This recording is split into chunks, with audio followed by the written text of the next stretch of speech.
Let's call the Carroll County Commissioners weekly meeting to order of 9/12/2018. Would you join me in the pledge, please? I pledge allegiance to the flag of the United States of America and to the republic for which it stands, one nation, under God, indivisible, with liberty and justice for all.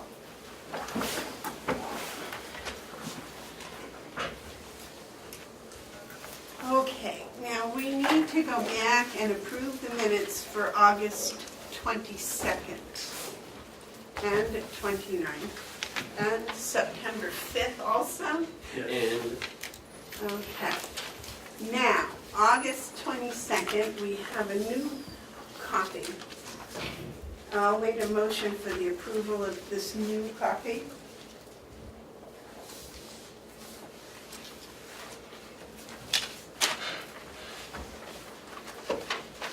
We have the original. It's got to be in our packet. Right, all four of them were in the packet. 29th, right? Yes. 22nd. We'll do the 22nd first. Okay.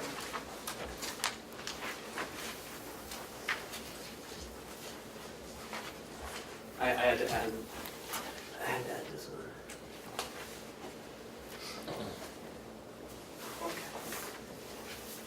Everything else the same here?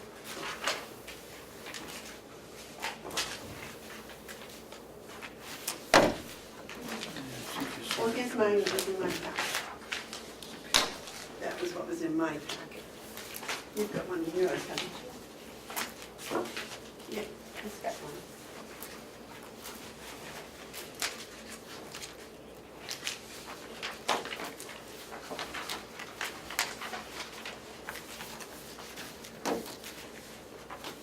Madam Chairman, Yes, sir. can someone make a motion to approve these and second it so we can have some discussion? I was waiting for a motion. Not going to get it from me.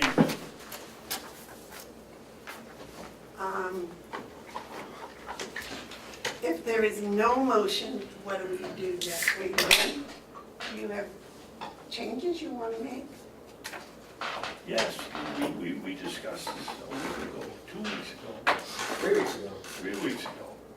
Okay, I'll make a motion that we not approve the minutes of August 22nd, 2018. Somebody second it, and then we can discuss it. Second. Withdraw the motion if we come to an agreement. Okay, motion's been made and seconded not to accept the minutes of August 22nd. Discussion? Oh, it's been made and seconded. Any discussion? You seconded it? Yeah, Mark seconded. Mark did. I thought we discussed 2 weeks ago that on the public input, we all agreed that we didn't want to have Representative McConkey's or County Attorney Ian Gruzzi's entire presentation in it, but we were going to say something like Representative McConkey read a letter with a problem with the delegation or some such verbiage, and I forget what McKeel was in here for, but we were going to put something, because this is a historical record, and it should be, there ought to be some note that they said something. Cheryl, did you have that? I thought it said that we were going to put just a one-line Yes. explanation and then put their printed material on file. Yes. Is that correct? Go ahead, answer.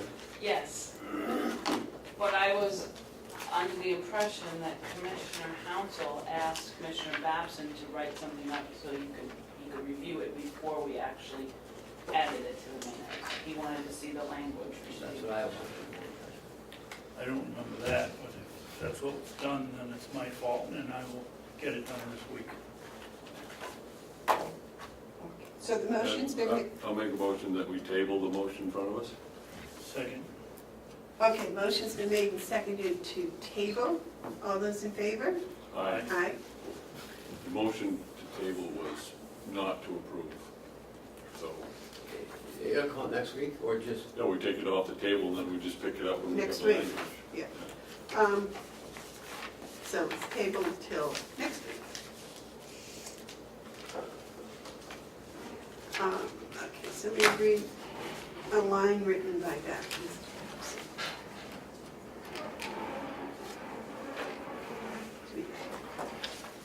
Okay. Now, the August 29th minutes. I'll wait a motion to accept the August 29th minutes as corrected. Second. Okay. Cheryl put down that I made the motion and that Mr. Babson seconded it. Motion's been made and seconded to accept the August 29th Commissioner meeting minutes as corrected. All those in favor say, oh, is there any discussion? All those in favor say aye. Aye. Aye. Which brings us to September 5th. I'll await a motion for the September 5th minutes.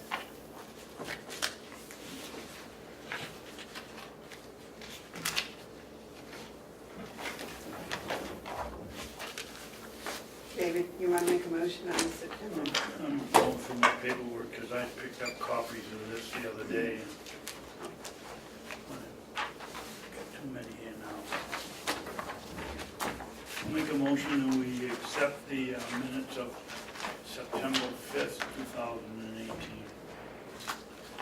Second. Okay, motion's been made and seconded to accept the minutes of September 5th, 2018. Is there any discussion? All those in favor say aye. Aye. Aye. Aye. Is there any public input? Yes. Yes. Can I do it from here? Yeah, and if you'd state your name and the town you come from. Mark Hounsell from the town of Conway. I wanted to begin by congratulating Terry McCarthy on her victory. Well thought out, and you did a good job, and I wish you all the best. I will be encouraging people to vote for you. Okay. Congratulations. The other thing I want to say is I have 3.5 months left in this seat, and that's what I want to focus on, is doing a good job, is working with the current board to see that we do the best we can for the people of Carroll County. After that, I don't know what will happen, but I'm sure that everything will be in good hands because you both are good people. Terry is going to fit right in, and we have excellent staff, highly professional, extremely dedicated, and quite frankly, under the gun. Thank you. Any other public input? Okay, any media questions? Okay, so I guess we'll start with the Registry of Deeds bid opening. Lisa, would you come join us, please? Madam Chairman, question of the chair. Yes. Just to restate how I understand policy, we open them today, we give them back, next week we get recommendations. yes. We state the apparent low bidder. Somebody.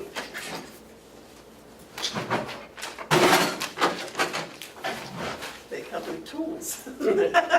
Well, I have it up here just in case. Go, Mr. Babson, you can come with the big one. Okay.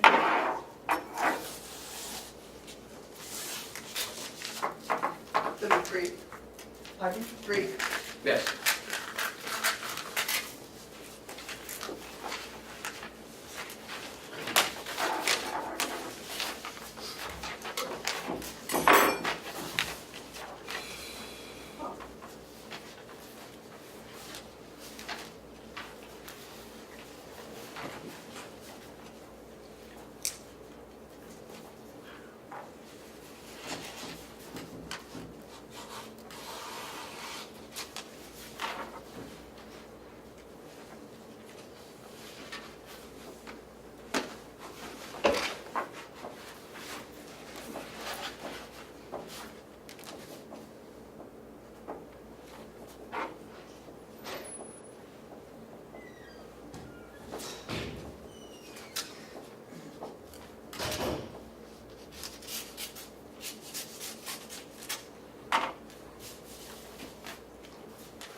charge the same as the tariff?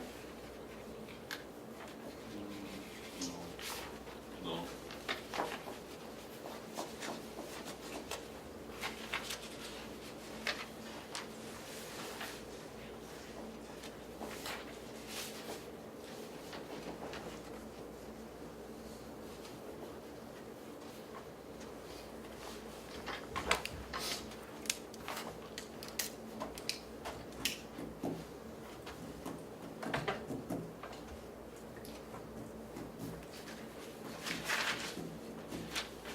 Madam Chairman, Yes, may I ask Lisa a question, please? certainly.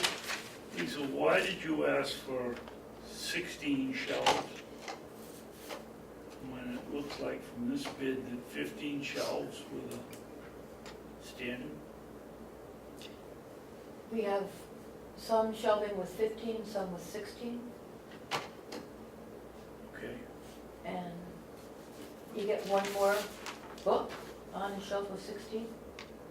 you're also paying more. Yes. Okay, thank you. The RFP was for 16 shelves and a second one for 16 shelves, 6 units and 12 units. 6 units, but they were all 16 shelves. Correct.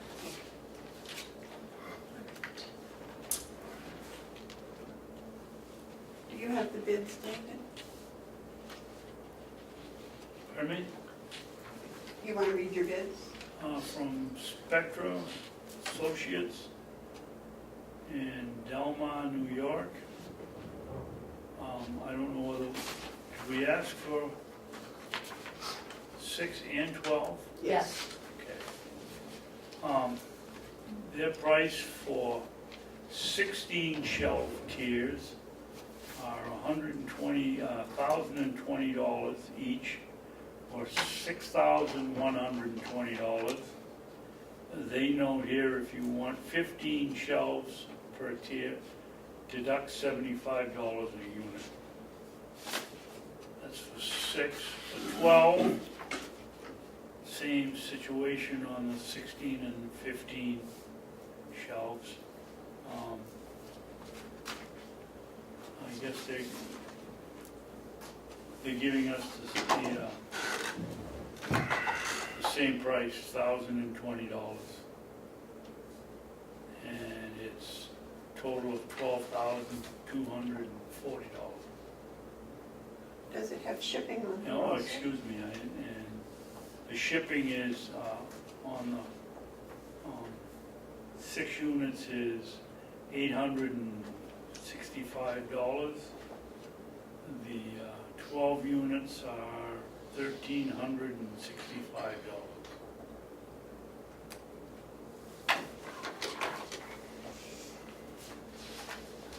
Do you anything about a tariff or anything? Oh, what? Tariff or surcharge? No, nothing. Freight includes first floor inside delivery. Color is olive. Normal lead time and delivery is 60 days. Did they give a grand total? Yes. I thought I just read it. $13,605. And for the 12 and 6,985. I didn't read those. I'm sorry, what was that? No, you didn't. 6,985, I didn't read the total. What's that for now? Oh, 12. yes, oh, yeah, I read the subtotal, I'm sorry. For 6, 6,000 for 6, or 900 and 85. And then 6,985 for 6, 13,605 for 12.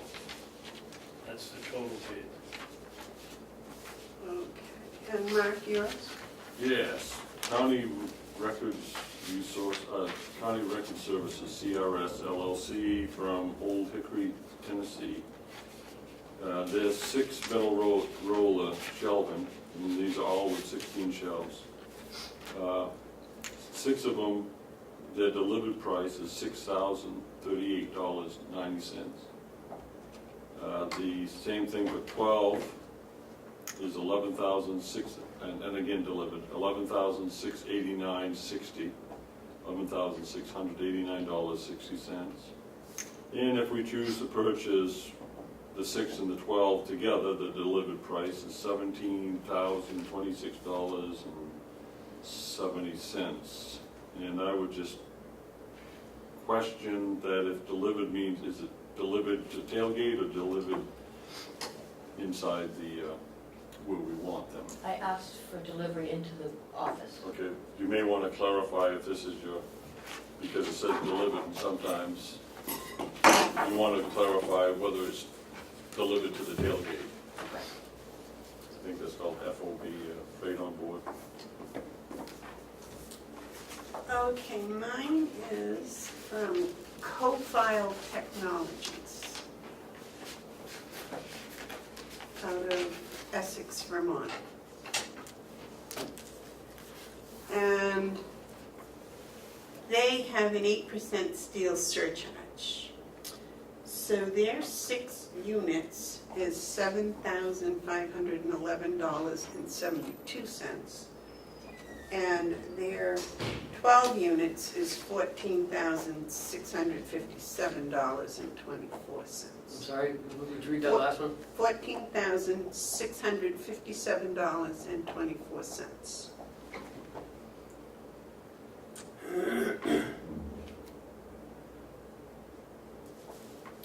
So I would gather the apparent low bidder would be County Records out of Old Hickory, Tennessee. Where are they? Tennessee, Old Hickory, Tennessee.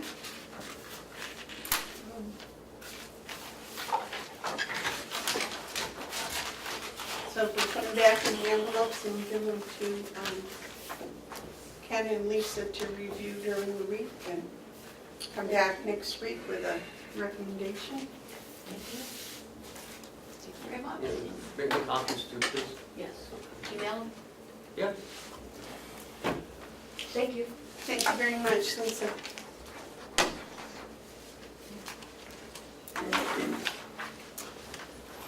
Okay, the next is investment policy review.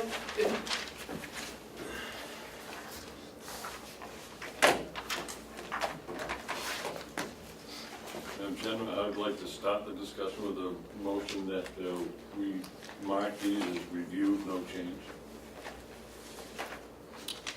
as of this date. You want to second that, David? Second. Okay, motion's made and seconded to mark these reviewed, no change on the investment policy. Do you have any comments, David? Do you have any comments? Just that I think we need to make sure that our practice is to put the date that we made this, review, no change. Excellent. I have a log, I have a Like how date. long, do you have a identifying mark for these yet? Yes and no. As you know, we're reformulating the Carroll County Policy and Procedure Book. Okay. All those have numbers in them. 21G Okay. through 23G. Yeah. And I'm gonna match them up to these policies that Very apply good. to that. Very good.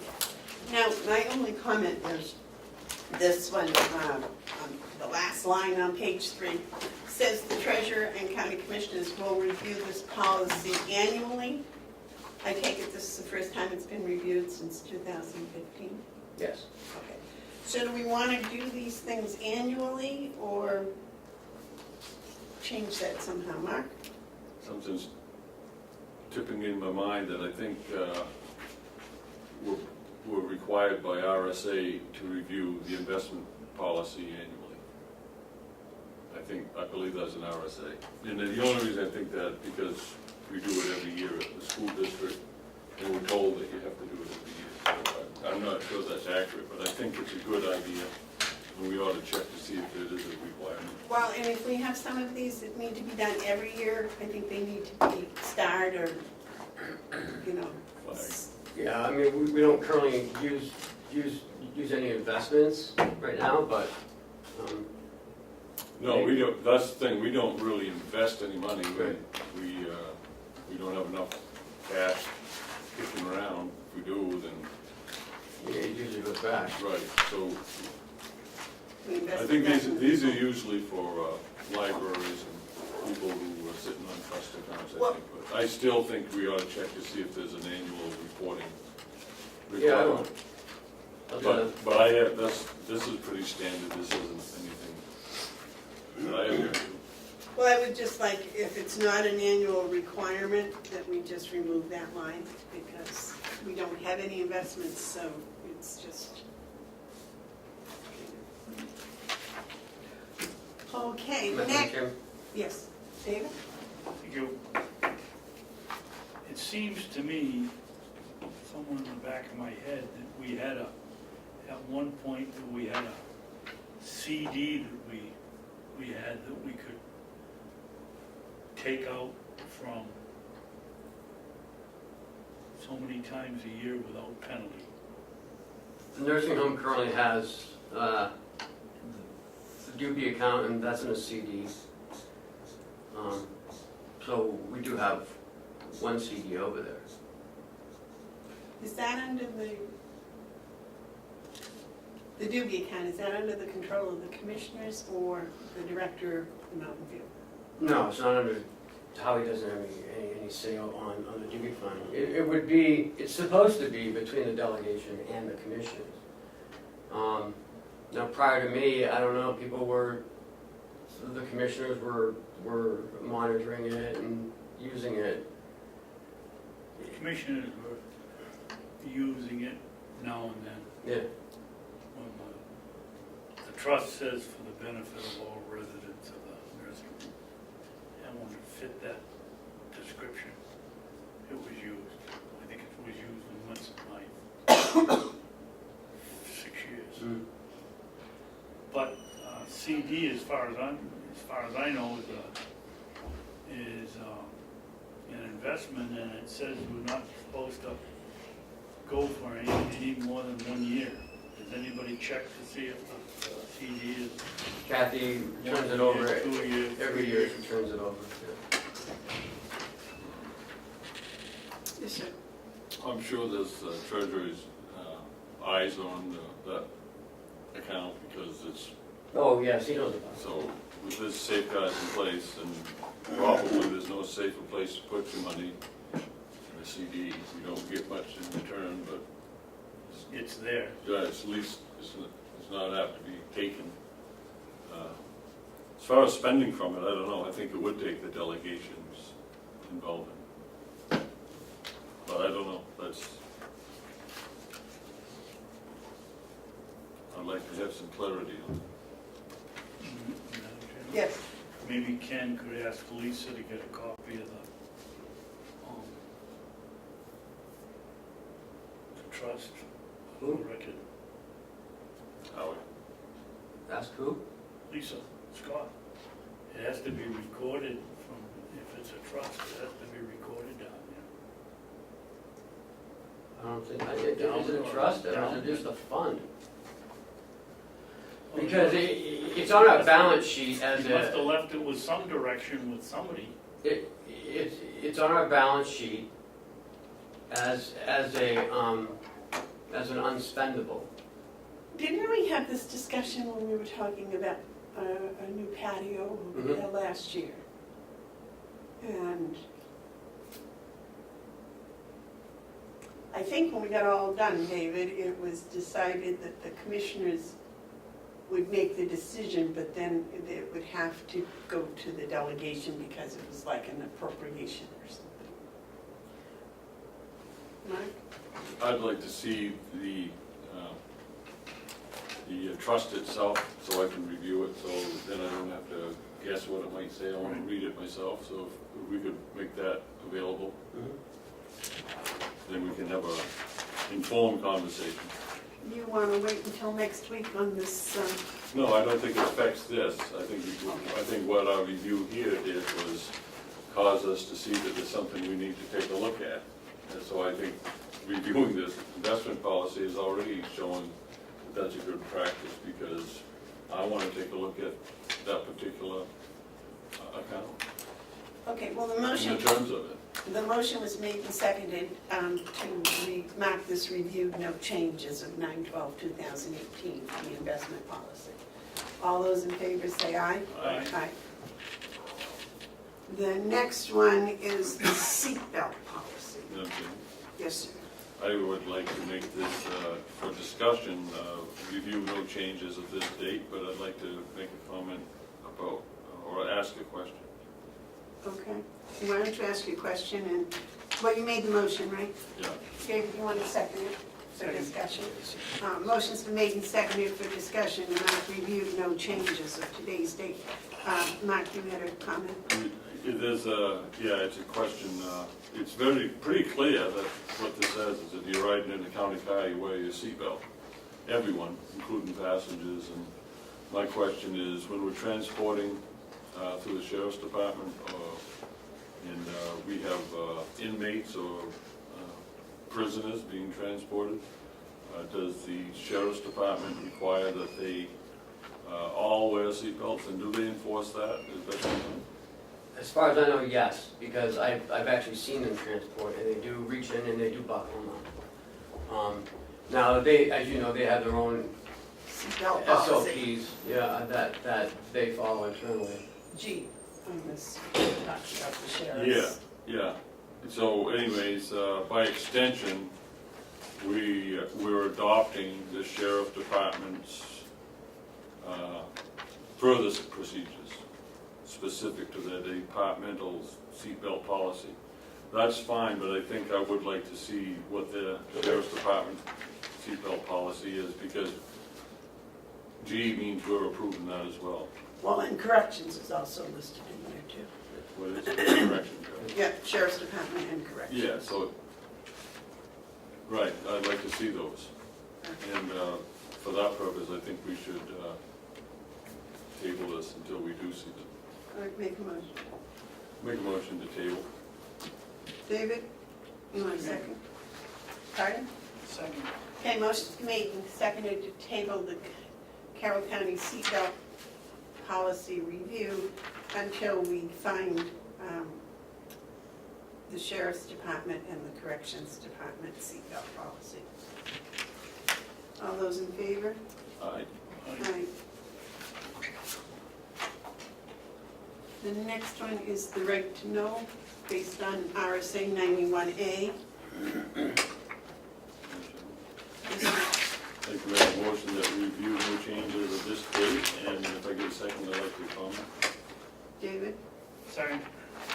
Madam Chairman, as you know, last year I sat on the Right to Know, State's Right to Know Review Commission, where we were looking to make some changes, and it was both productive and it was also educational for me. So against that backdrop, I'd like to make these comments.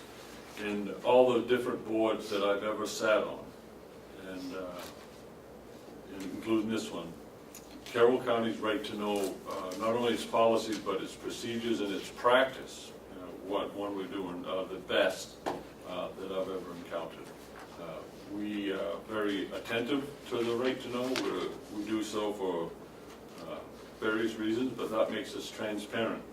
And I want to just commend the board that put this together, but also the practice that was initiated mainly by the help of Ken and with the support of previous commissions.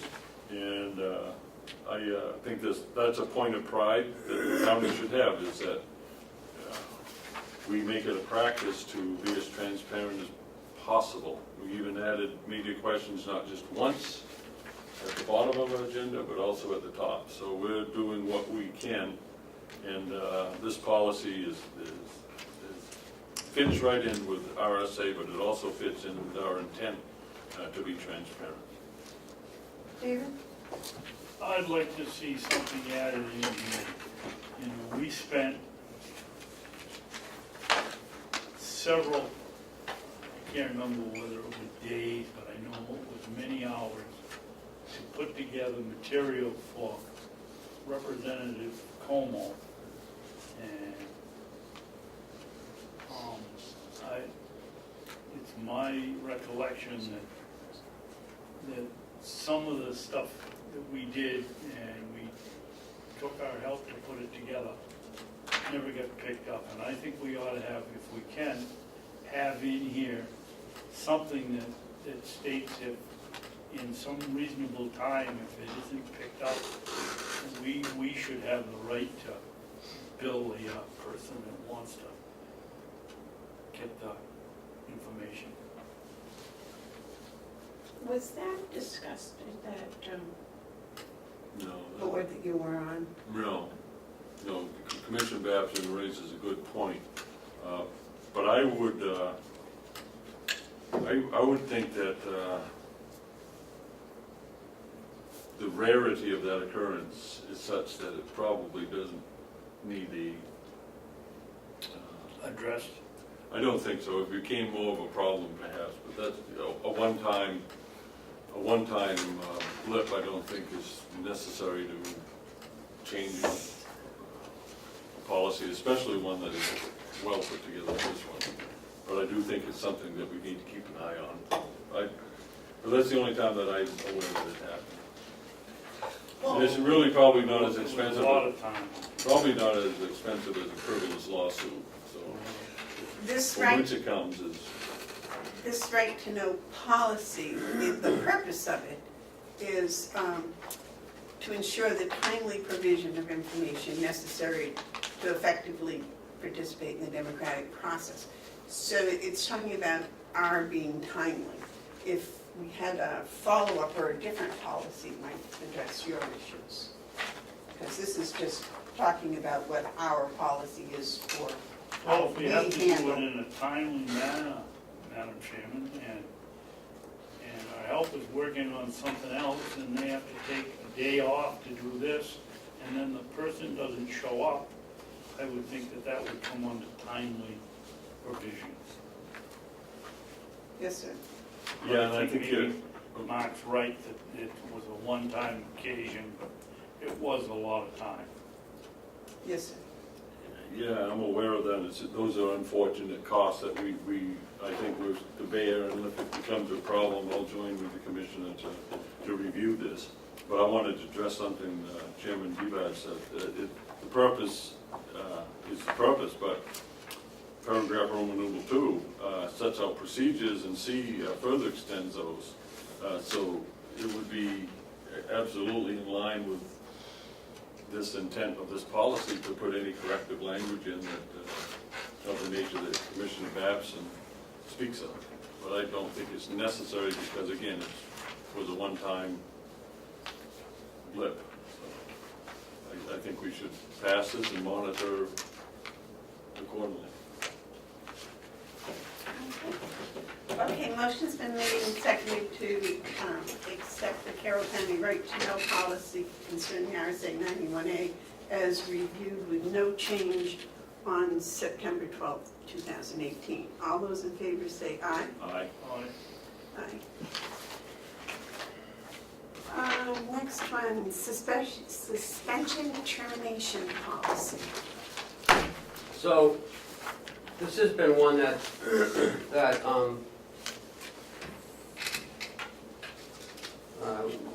we've had for a while. So, I had to go through it and I had to change some things. Because it did list, human resources as a department. Otherwise, those only changes I made was to take out human resources. And I added the county administrator, because it wasn't in there. And that was just about it. So I made like 3 changes.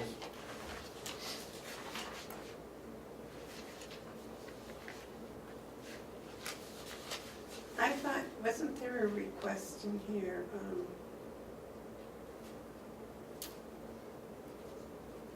Oh, I know what it was. There's a in-line order of presentation. Remember those down there? They keep talking about the administrator. Is that the county administrator? No. Or their If administrator? you look at administrator, it's the elected or appointed authority or his or her designee.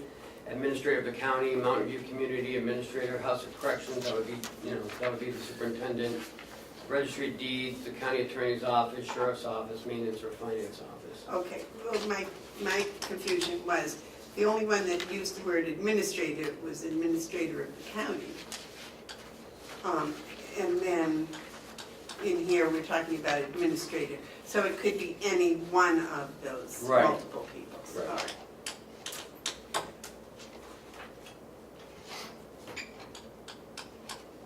Per definition, we went.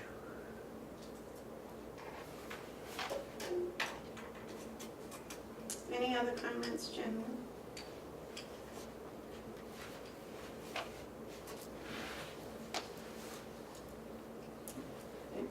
Comment? Okay, motion's been made and seconded. No, we didn't. We didn't get a motion. I'm waiting for a motion to, this is a new policy for all intents and No. purposes. Well, I mean, we can't just review and, I'll make a motion that we review with changes as of this date. Right, it was passed in 2014. Mark, Oh, okay. you mean review or you mean accept? say that again. Do you mean review or do you mean accept? You Thank said you. review. Accept with changes as of this date. Thank you, David. Okay, so it was originally accepted on what date? Okay. August 20th, 2014. And today, the motion was what? Reviewing? To accept, As as changed as of this date. So do you want to re-sign it? So the motion's been made to accept with changes. You want to second that, David? Yes. Okay. So the motion's been made and seconded to accept with changes the Carroll County procedures for suspension or discharge or removal of an employee and for Board of Commissioners hearing in accordance with county policy and New Hampshire RSA 2810A.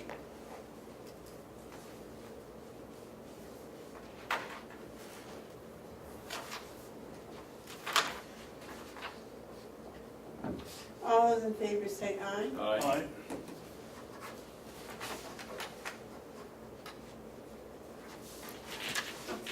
Did you vote aye? Yes, aye, I'm sorry, I was just trying to figure out what the thing about the board was. I didn't notice that when I was reading it before. Who knows what? This is, or removal of an employee and for Board of Commissioners hearing, but that's the hearing about the final, Under the 2810A or under the union grievance procedure.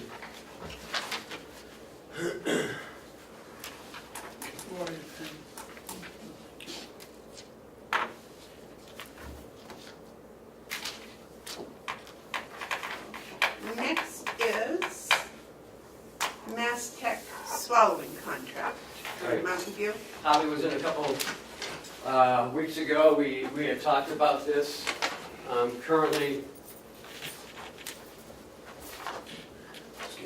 Currently, we are sending people out. He wants to have someone come in At no cost to us. at no cost, right? Is there more of a charge to people than if they go out? No, it's all billed on a Medicaid or Medicare. If they're on, if they're private pay, I'm not sure if that's part of our costs. But I don't think so. It's just it's more convenient to have someone come in, that way we don't have to get a staff member to drive the van or drive the county car down to Wolfboro or Laconia, wherever they end up going. Or have the client travel that far? Right, yeah. You know, it's just a cost that we'd rather save by having someone come here than to pay a staff member, a van, maybe a driver, drive all the way out there and then back for like a 3-hour appointment. Mark, you want to make a motion? I make a motion that we approve the contract with Mass Text Imaging They were supposed to, and to authorize the county administrator or his designee to sign on behalf of the county after Mass Text Imaging signs their copy. You want to second that? Oh, yes, I'll second for this. Okay, motion's been made and seconded to authorize the county administrator to sign the Mass Tech Imaging Service Agreement, Or his designee. or his designee, once the Mass Tech Imaging has signed their policy, their part of the agreement. Discussion, Peter? Yes. Have I missed it, or did you two not either see the term of the contract, or whether it's automatically renewed, or, I don't see it in here, but I want to make sure it's not here before I sign it. Oh, automatic renewal. Yeah. I didn't look for that. Good eyes. well, I did, and I didn't see anyone, I so didn't see it I'm either, gonna ask but I- Howie about that, but. Well, Howie's here, so Oh. let's ask him. There you are. Can I just, on that point, if there's automatic extension, is there an end date on this? I found it. Okay, wait. It's on the last page, under terms. Term of this agreement shall be for a period of 1 year, Yep, beginning on the commenced date shown, and shall be automatically renewed for successive 1-year terms unless properly terminated. This agreement may be terminated by either party with or without cause upon a 30-day written notice. So there's no real automatic renewal. We can get out of it after 30 days. Oh, Howard. Good morning. Welcome to our meeting. Thank you. We're talking about the Mass Tech. imaging, yes, and their service agreement. And I have new signed ones for you. I was hoping you were gonna bring The that. term is exactly the same, but it is signed. And that's the questioning about this automatic renewal. It renews so that it keeps the agreement in place, because for HIPAA reasons and other reasons, you need to have an agreement, but we can cancel for no cause with 30 days notice. That's the important part. And there's no retainer. We're not paying anything. So we have no, my other question was, is the cost to the resident, There is no cost. to the resident? There's no out-of-pocket. It's all Medicare and Medicaid charge. They take the assigned benefit. So it's the same as it would be if they went to a facility like a Completely. hospital or something? It's no more to have them come here? Correct. Okay, that was my question. Yes, Mark? we're signing for the rate of $90 and whatever it is. There's rates that are in here. $90.71, New Hampshire. Page 3. Right, but I think those are those Medicare rates he's talking about. I guess what I'm wondering, if we're agreeing to a contract, aren't we agreeing to rates? They need to disclose to us what they'll be charging Medicare and Medicaid, and that's, so they're disclosing what, because they're not doing this for free, but they are charging Medicare and Medicaid. Okay, so it doesn't matter to us really what those rates are? Not at all. We're not responsible for the difference between, there are sometimes a rack rate and a reimbursed rate, and there's a delta or a difference in between. That doesn't apply here. They only get what they're able to get, not only from Medicare and Medicaid, but also increasingly from third-party insurances as well. I guess my question is, if whatever happens to them as far as them being paid by whoever, it doesn't affect us. Correct. If they run into trouble with Medicare or Medicaid, That's their problem. that's their problem. Okay. They have to do that assessment ahead of time themselves. We make no representations that we're going to take responsibility for payment if they have a problem. Okay, we're not in this doesn't cause us to have to fight with Medicare. Never. In fact, the relationship is strictly between them and Medicare, not between the county and Medicare. This just allows them to come here to perform their service. Exactly, and it's very similar to other services that we have that come in, our X-ray service and podiatry, with those practitioners take responsibility for and do all their own billing. Yes. In light of the automatic extensions, unless we object, I would think it would be wise going forward that you somehow flag this so that you give a report on this annually to the Board of Commission, and then the Board of Commission may then decide whether they want to terminate. I can't imagine a scenario, but, you know, we don't want to have contracts getting away from us, just being extended, and we forget that we have them. Well, the idea of having a meeting a year at which would present to you all our existing contracts, so you'd have the ability to question, ask, or do whatever, I think makes sense. I mean, that's to build in, whether that would be the first quarter, the second quarter. For me to be able to give you a summary of all existing contracts that we have would not be a bad thing to do. So I'm going to make an amendment to the motion. My amendment is the commissioners will have an annual review of the Mass Tax imaging contract. Annual review, annually.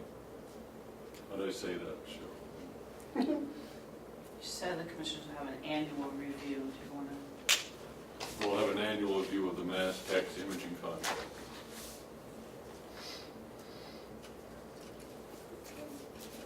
That's a motion for an amendment. So we need a second for the Well, amendment. second that for discussion. All right. Okay. Discussion? Yes. I'm not satisfied with these terms, Howie. The term of this agreement shall be for a period of 1 year, 12 months, beginning on the commencement date shown on the first page, and shall be automatically renewed for successive 1-year terms unless properly terminated. You know, are we going to now get into a legal battle of what's legally properly terminated or not? Let's take the whole thing out like we have for every other contract and say there's no annual automatic approval. What are we gaining by this? Yeah, we can get out in 30 days if they don't object. No, even if they do object. Oh, this says either, but they can get out. Either party, with or without cause. Right, but it also says properly terminated. Now, that leaves... But that's the 30-day notice. That's a vague term, properly. That's what I mean. You're saying that means 30 days? That's what I believe, because it's right Yeah. after. Exactly. The reason for the renewal, in their mind and in ours, so that if a third party came in, Medicare, State Health and Human Services, do you have a contract in place? We have a contract in place, essentially we're saying, until either one of us terminates it with 30 days notice. But there'll always be a contract in place. We'll never get stuck in that no man's land where somebody forgets. But we can terminate it, if it didn't have the 30-day no cause termination, I would agree with you completely. And there are some contracts that don't have the 30-day, and we've changed that with, say, general linen, where it used to be 1 year, and you were locked in for a price for 1 year, and if you didn't cancel within that period, you were locked in for another year. We're never locked in this agreement, not for the first Well, year. that was the same with, what's the name of the company that picks up our medical waste? And they were sticking it to us. That kind of if it's not cancelable within 30 days, no cause, we certainly wouldn't want auto renew. Yeah, but that was a 5-year agreement, and there was no out on that, and you had to do it 90 days before the end of the contract, so you had to follow that thing with a fine-tooth comb. I don't think 30 days is unreasonable. If in fact we could walk away with it without any guarantee of a legal entanglement, it's gonna take a year to settle, and then to me, it's just easier to say no annual renewal, and put it in the book with the rest of them on whatever the date we're gonna do, September, when it comes up, pull it out and renew it. We could do it that way. My only concern is that we would need to have we would need to have a contract that is in continuance for the state survey. That's my only problem. If we were to miss it, say, we missed it by a couple of days and they came in to do the survey, and they happen to ask for all our contracts review, and they do ask for them. And if they found that we missed it, that could be a citation. But, you know, it's entirely up to you guys, as always. I think where it tells that you can get out of it with no problem, no fault, there's no, And there's actually more. We're not obligated to use them because we have a contract that allows us to use them. If we ever had a problem, we just wouldn't refer to them. We don't, they're not entitled to our business. This is an opportunity for us. So we can cancel within 30 days, but within that 30 days, we just wouldn't send anybody to them. So there would be no obligation to the county in any shape or form. would a resident have we say, no, I don't want to do it here, I really want to go to the hospital and have it done? They would. Now, here's what would actually happen. If we provide a service in-house, then they would be responsible for their transportation. If they decided, I want to go to Boston, I want to go to Portland, they have the right to go to the practitioner of choice, but our obligation is to get them to the most reasonable practitioner of choice. If that happens to be in-house, that's in-house. If this service isn't in-house, we're going to go to the closest, whether that's Concord or Laconia, but we're not going to go to Boston. They can go to Boston, but we wouldn't be transporting them. Okay. And sometimes They have that. they have the choice. And oftentimes, not oftentimes, but sometimes families do want to keep that connection at the Leahy Clinic. They do want to keep that connection at Mary Hitchcock or at Dartmouth. And we respect that. Any other discussion, gentlemen? Okay, the motion's been made and seconded, motion's been amended. Cheryl, would you read back the amendment, please? Commissioner Hounsell motions to amend the motion to say that commissioners have an annual review of Mass Tech imaging contract, seconded by Commissioner Babson. All those in favor of the amendment as read, say aye. Aye. Those opposed? Okay. Now, would you please read the motion as amended? Commissioner Hounsell motion to approve the contract with Mass Tech Imaging and authorize county administrator or designee to sign on behalf of the Board of Commissioners after signed by Mass Tech representative, and to have the commissioners have an annual review of this contract.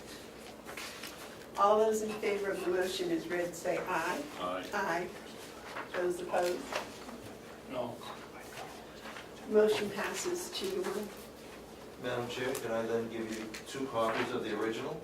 This is signed contract by them. Excuse me, we gave him authority to We sign. gave Oh, we Ken did? authority Okay. to sign it, so he Or can, his designee. because No, the all, motion was made before you arrived. no, all the better then. What you guys sign? Okay, and that's, Now, we have a roundtable work session with Mountain View. Yes. We're 5 minutes early. Is there any objection to going there now? No, not at all. I have to begin, Well, they're not all here yet. Oh, I mean, there's like 4 more people coming, 5 more people. okay. just to remind the chair, I have to leave at 10 for a doctor's appointment. I didn't know Oh, I thought- Good morning, Andrew. that. I have an appointment with the doctor that I need to keep, and I apologize, but I have to leave at 10 o'clock sharp. Okay, is there anything while we're waiting Yeah. that we need to do? A couple things. Last year we had, as part of our audit, we had what's called a GASB 45. The GASB 45 is now being replaced by GASB 75. And what that is It's a statement that addresses accounting for financial reports on any, that establishes standards for recognizing and measuring liabilities, deferred outflows of resources, deferred inflow of resources, and expenses and expenditures on retirees. So we hired an actuary company, KMJ, last year and the year before. They sent us an email saying we're due to do this actuary. So I'm looking toward you to, what do you want to do? You want to go out to bid again, or do you want to continue with KLM or KLG, whatever the name is? We went out to bid last year, Yes. didn't we? Yep, and we only got one response from them. So we have to do it every year. The whole retirees, and then on even numbered years, odd numbered years, they do a reduced reconciliation, and that's $2,500. But the other one's $5,000. So. It was my understanding last year that there aren't very many companies that do this. No. Auditing. That was one of the problems. And of course, GASB makes all these rules. And so this came about in 2015.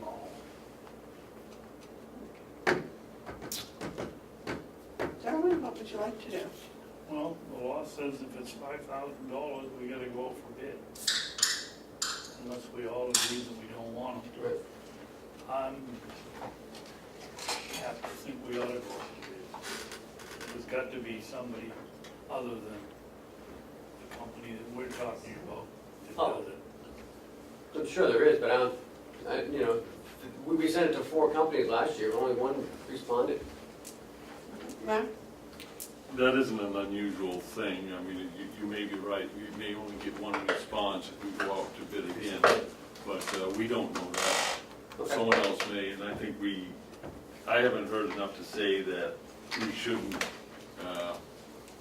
go with a bid process. Maybe we'll only get one, but maybe we'll get 3. Okay. I think it's, Not if we still one doing our job. right.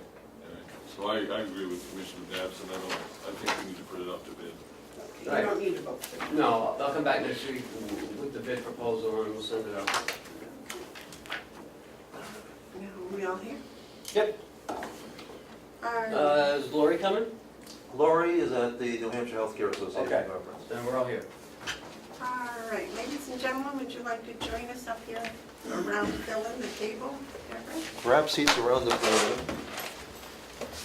I have no paperwork on this. And Madam Chair, with your permission, I'd like to do one thing first. Yes, sir. And that would be, I'd like to introduce you to Sue Dodia, who is our new Assistant Director of Nursing.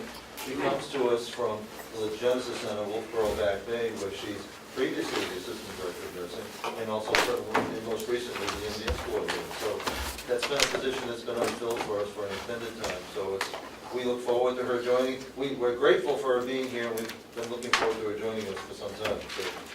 So the Commissioner Hounsell, Commissioner Bevard, and Commissioner Babson.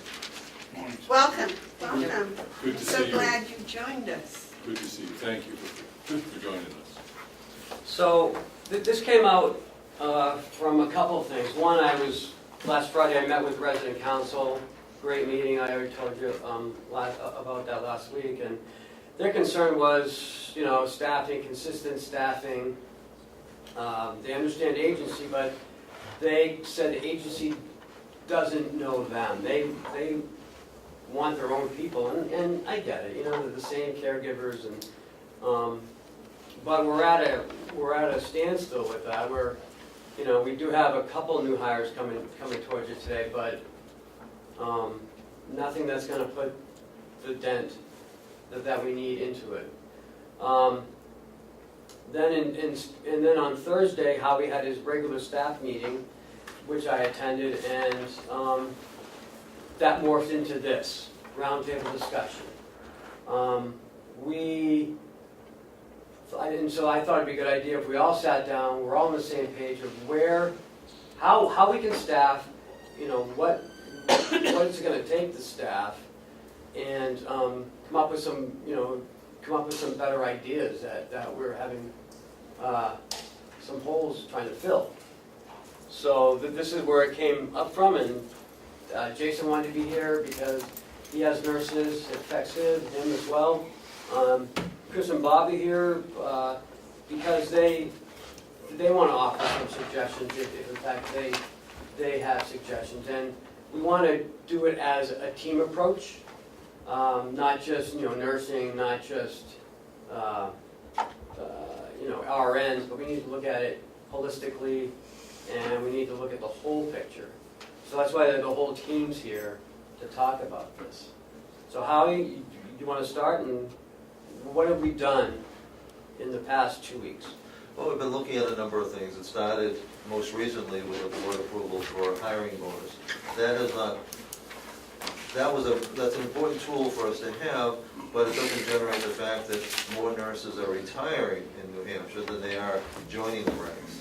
You know, we continue to pursue options relative, long-term options relative to LPN training. We've also kicked around ideas that we'd actually want to run by you in terms of, we also have issues with the LNA, in terms of number of LNAs.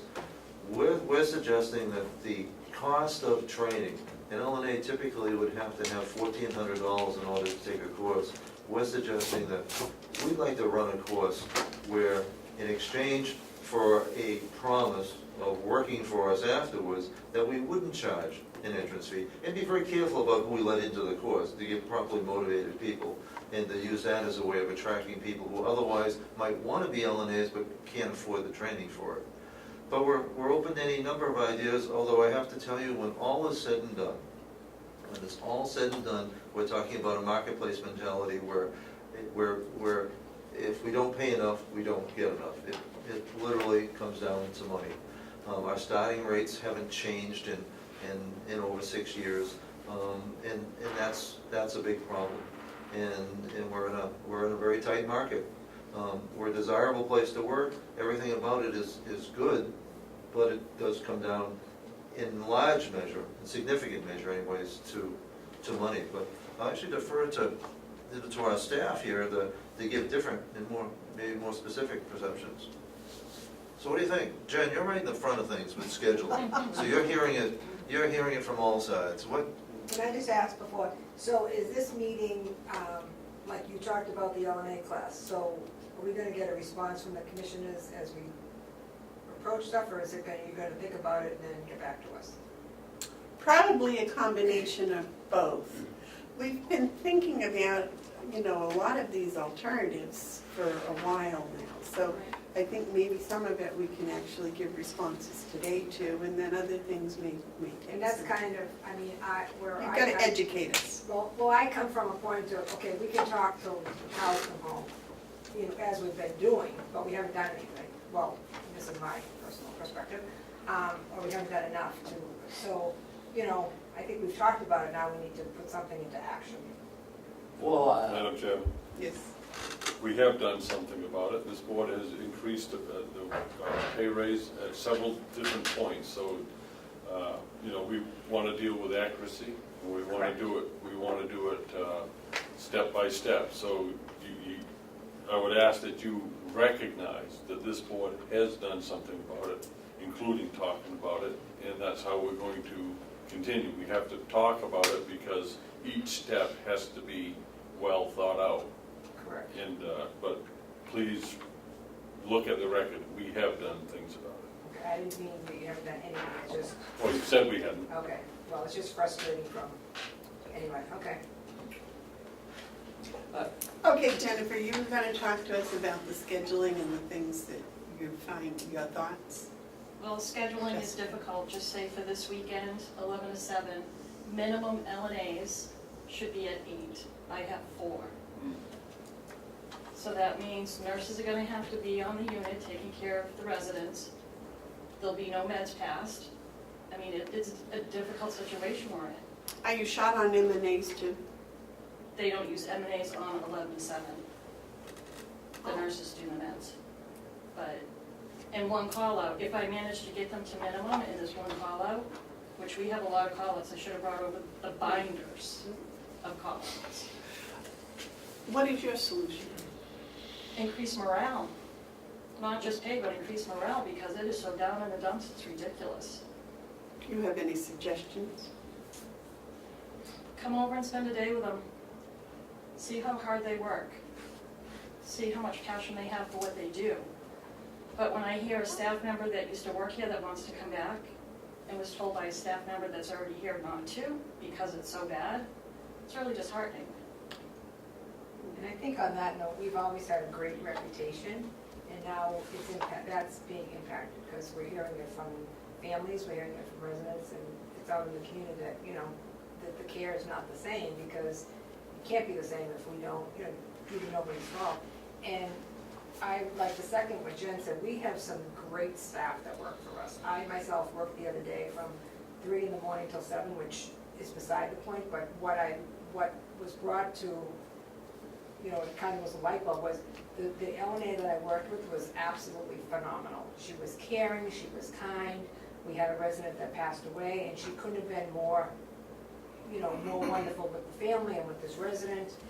I walked through the other day, there was an LNA who had some downtime, she was playing cribbage with a resident. Somebody else was dancing with the residents, and this is a tough time, so to see that, I think we have to focus on how to get more staff in, but we also have to somehow let the staff that's there and working so hard, and, that we do appreciate them.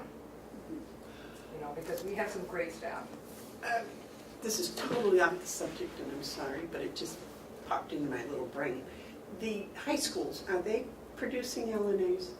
I don't know if Kingswood has a health occupations Kingswood class does, or not. yes, they do, Do they? yes. Do they come out with an LNA? They used to come to our, Certification. yes, they used to come to our facility, but just because of busing and what they now go to Wolfboro because it's close to Kingswood. But yes, they do. Or is there something that we could do to help encourage that? We should do all that we can. That they would come here. But the morale, I think, is a very important thing also. David? I don't understand why busing is a problem. We have a bus here, we have a bus driver. If No, we're it gonna was run a- the school, that why was- couldn't we pick them up ourselves? Because, no, they have a bus, it's a that was a Kingswood decision, just because it takes longer to get to Ossipee than it does to Wolfboro, so, there's less time for them to be in the building. They only have X amount of time that they So they have from do the it school. during They do a it during class school, period? yes. Right. Yes, A double block, I believe it's 180 hours, or Right. 180 minutes. yeah, I forget exactly, but it was just time on it, it wasn't anything to do, they loved it when they were here, but it was just, So it's the time, not right, the the, time it took them to get here, and then it just gave them less time in the facility, so it's just easier for them to go to Kingswood. Now, does Canada also have a program? Yes, they do, but they go, again, they go up there. Right, but when they graduate, do they have their LNA certificate? Yes, they can opt to take the test. The class makes them eligible to take the state test, which they have to do within a year. So once they take the state test, then they are able to work in the facility. So what we need to do is find a way to have them decide to come and work here. Well, it's the same with anybody else, right? But again, it's gonna come down to if they do their training in a facility, and that facility's gonna give them more money than we are, they're gonna stay in that facility. Well, I agree that the Dennings need to be competitive. Mark, you got a question? Yeah, I really feel bad that I have to leave in 20 minutes, but I wanted this to be a productive time, and I thank you all for coming. I want to focus on what can we do to improve morale. Now, I know that money has a lot to do with that, and we're working very hard to try to get more money to our staff. But what other things? Because money isn't everything.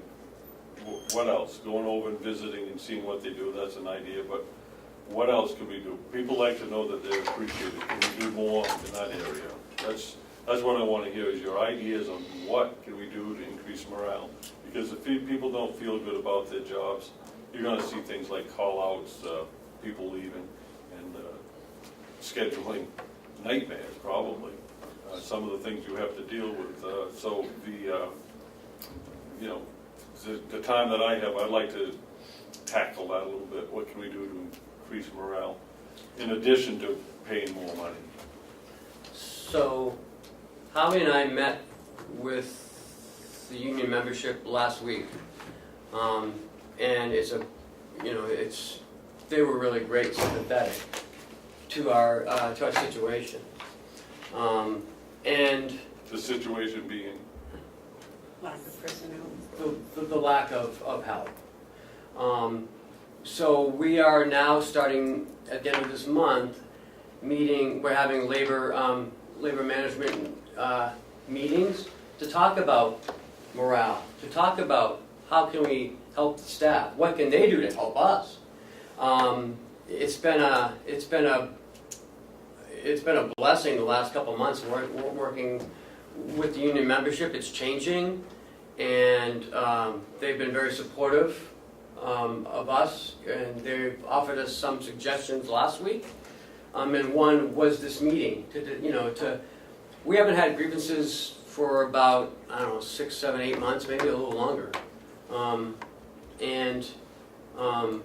I attribute that to the union membership, are working with us, and we're working with them. So we're becoming more of a team, not the old way, them against us. It's more of a us. What can we do to help the workers over there? What can they do to help us? They even offered us suggestions on handling all the call-outs that we've been having. So they're gonna stand behind us if it's good, and because they don't like work, staying over late because someone else called out. I think that's where a lot of this is coming from, is a lot of the call-outs, and that would hurt morale if you've got to stay 4 extra hours. So I think we're working towards that with a better understanding with the union and the union leadership. It was the best meeting we had last week for a long time, since I've been here. Lisa, you're on the front lines in this. Do you have any Well, suggestions? I agree with everything everyone has said so far, and as Ken said, I think it's really good that we've improved our dialogue with our union members, and they have a representation that's going to try and work with us on a team building platform. I think though, as everyone else has said, there is a combination of attracting people and retaining people, and we're somehow not finding that right balance. Of course, the attraction side is really difficult, and as Mark said, I think the retention piece might be a little easier for us, but money is definitely a factor.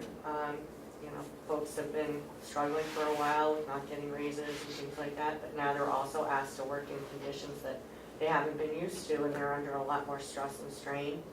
It's understandable sometimes that we are at the level of call-outs because some people are just exhausted and to the point of burnout. So I think that we really need to take a step back and at the same time address those issues. I really, at this point, don't have concrete ideas of how to do that, but I think we need to acknowledge that, and as Jen said, I think it would be a really good eye-opener if you guys could come down and meet with people. I think they would feel like you were embracing their issues. Do you know what the turnover rate is?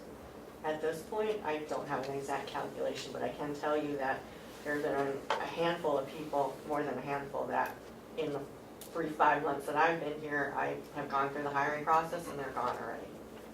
And that's mostly on the nursing side. So they were hired and then they chose to In the go 5-month someplace period. else Yeah. after a short period. I think that's please don't leave after a short period. We will get through this. Well, and most of what I heard about that was it was that combination of the pay and the stress is really what put them over the edge. Jason, you want to comment? I had some stuff throughout there. I mean, if you look around, I mean, the nursing shortage is going to be there until about 2030, what they say. States are doing studies on our ends of why they're so short. We can't get them for the schools for our special ed kids.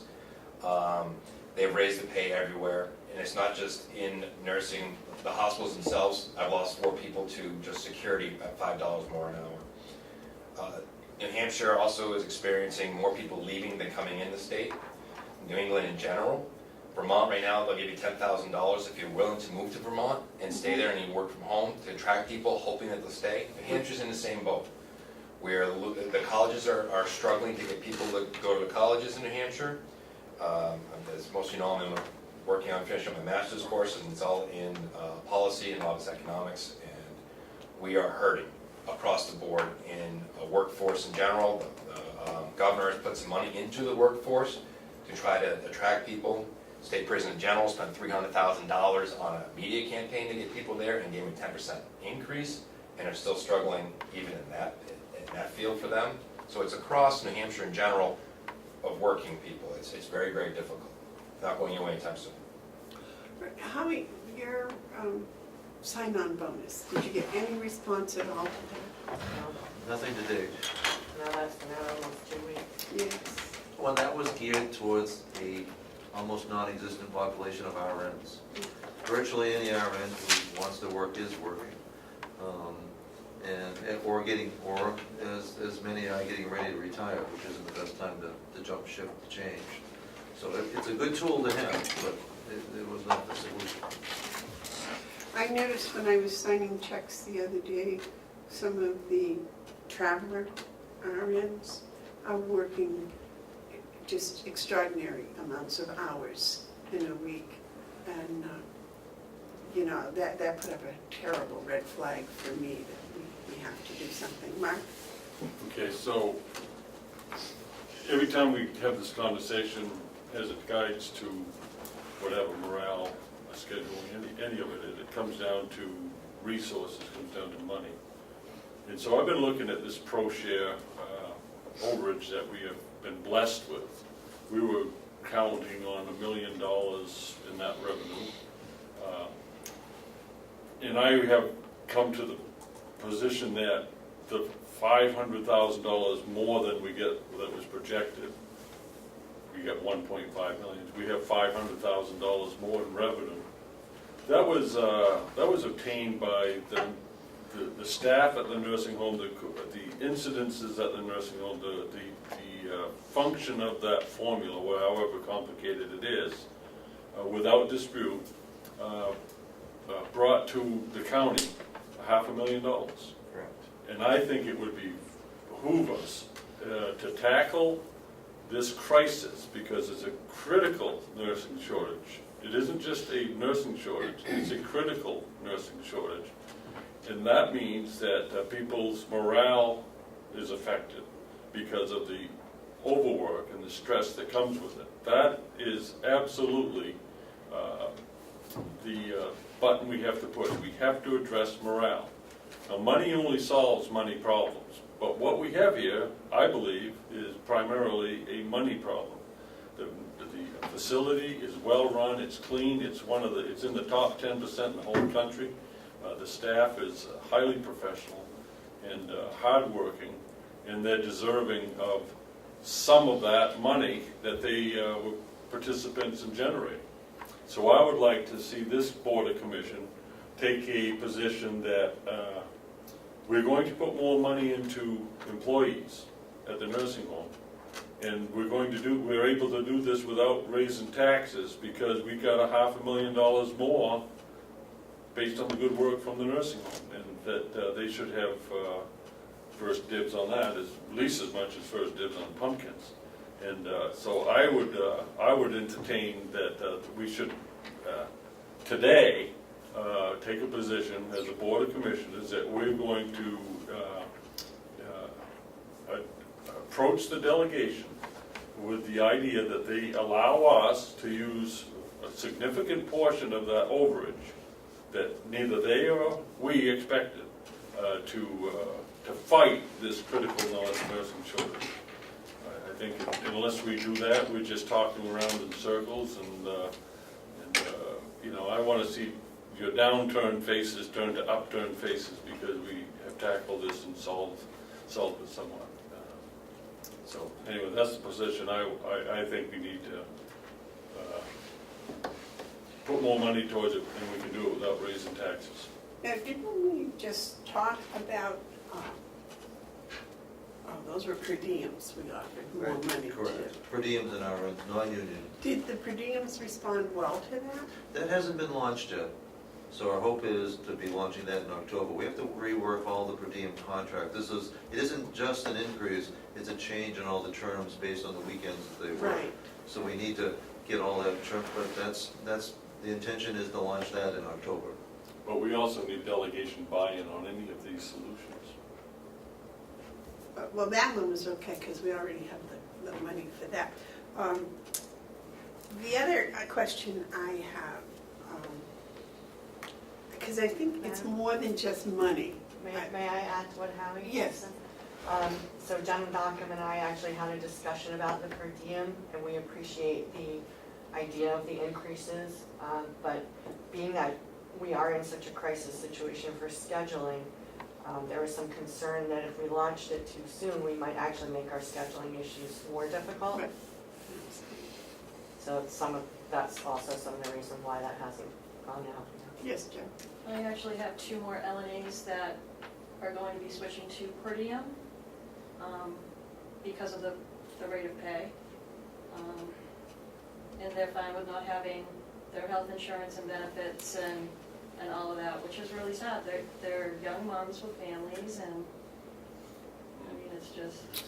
That was going to be one of my general questions to everybody. The benefits, which are very good, don't look like dollars and cents when it comes to the grocery store. So is there a way that we can change some of those benefits into actual dollars and cents in their paycheck? You know, this bit of some of them wanting to go to the per diem. And I can understand that, because the per diem rate is now what I would consider attractive.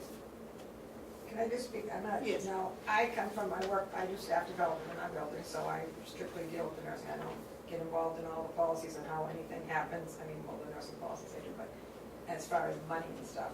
So it's, I think we had talked about as well that the plan that's in place is for weekend.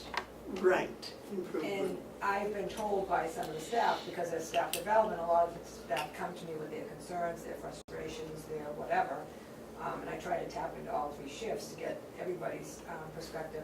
And what I'm understanding is that the per diem staff, the LNAs, who were the most vocal with me, haven't seen any pay raise in 7 years.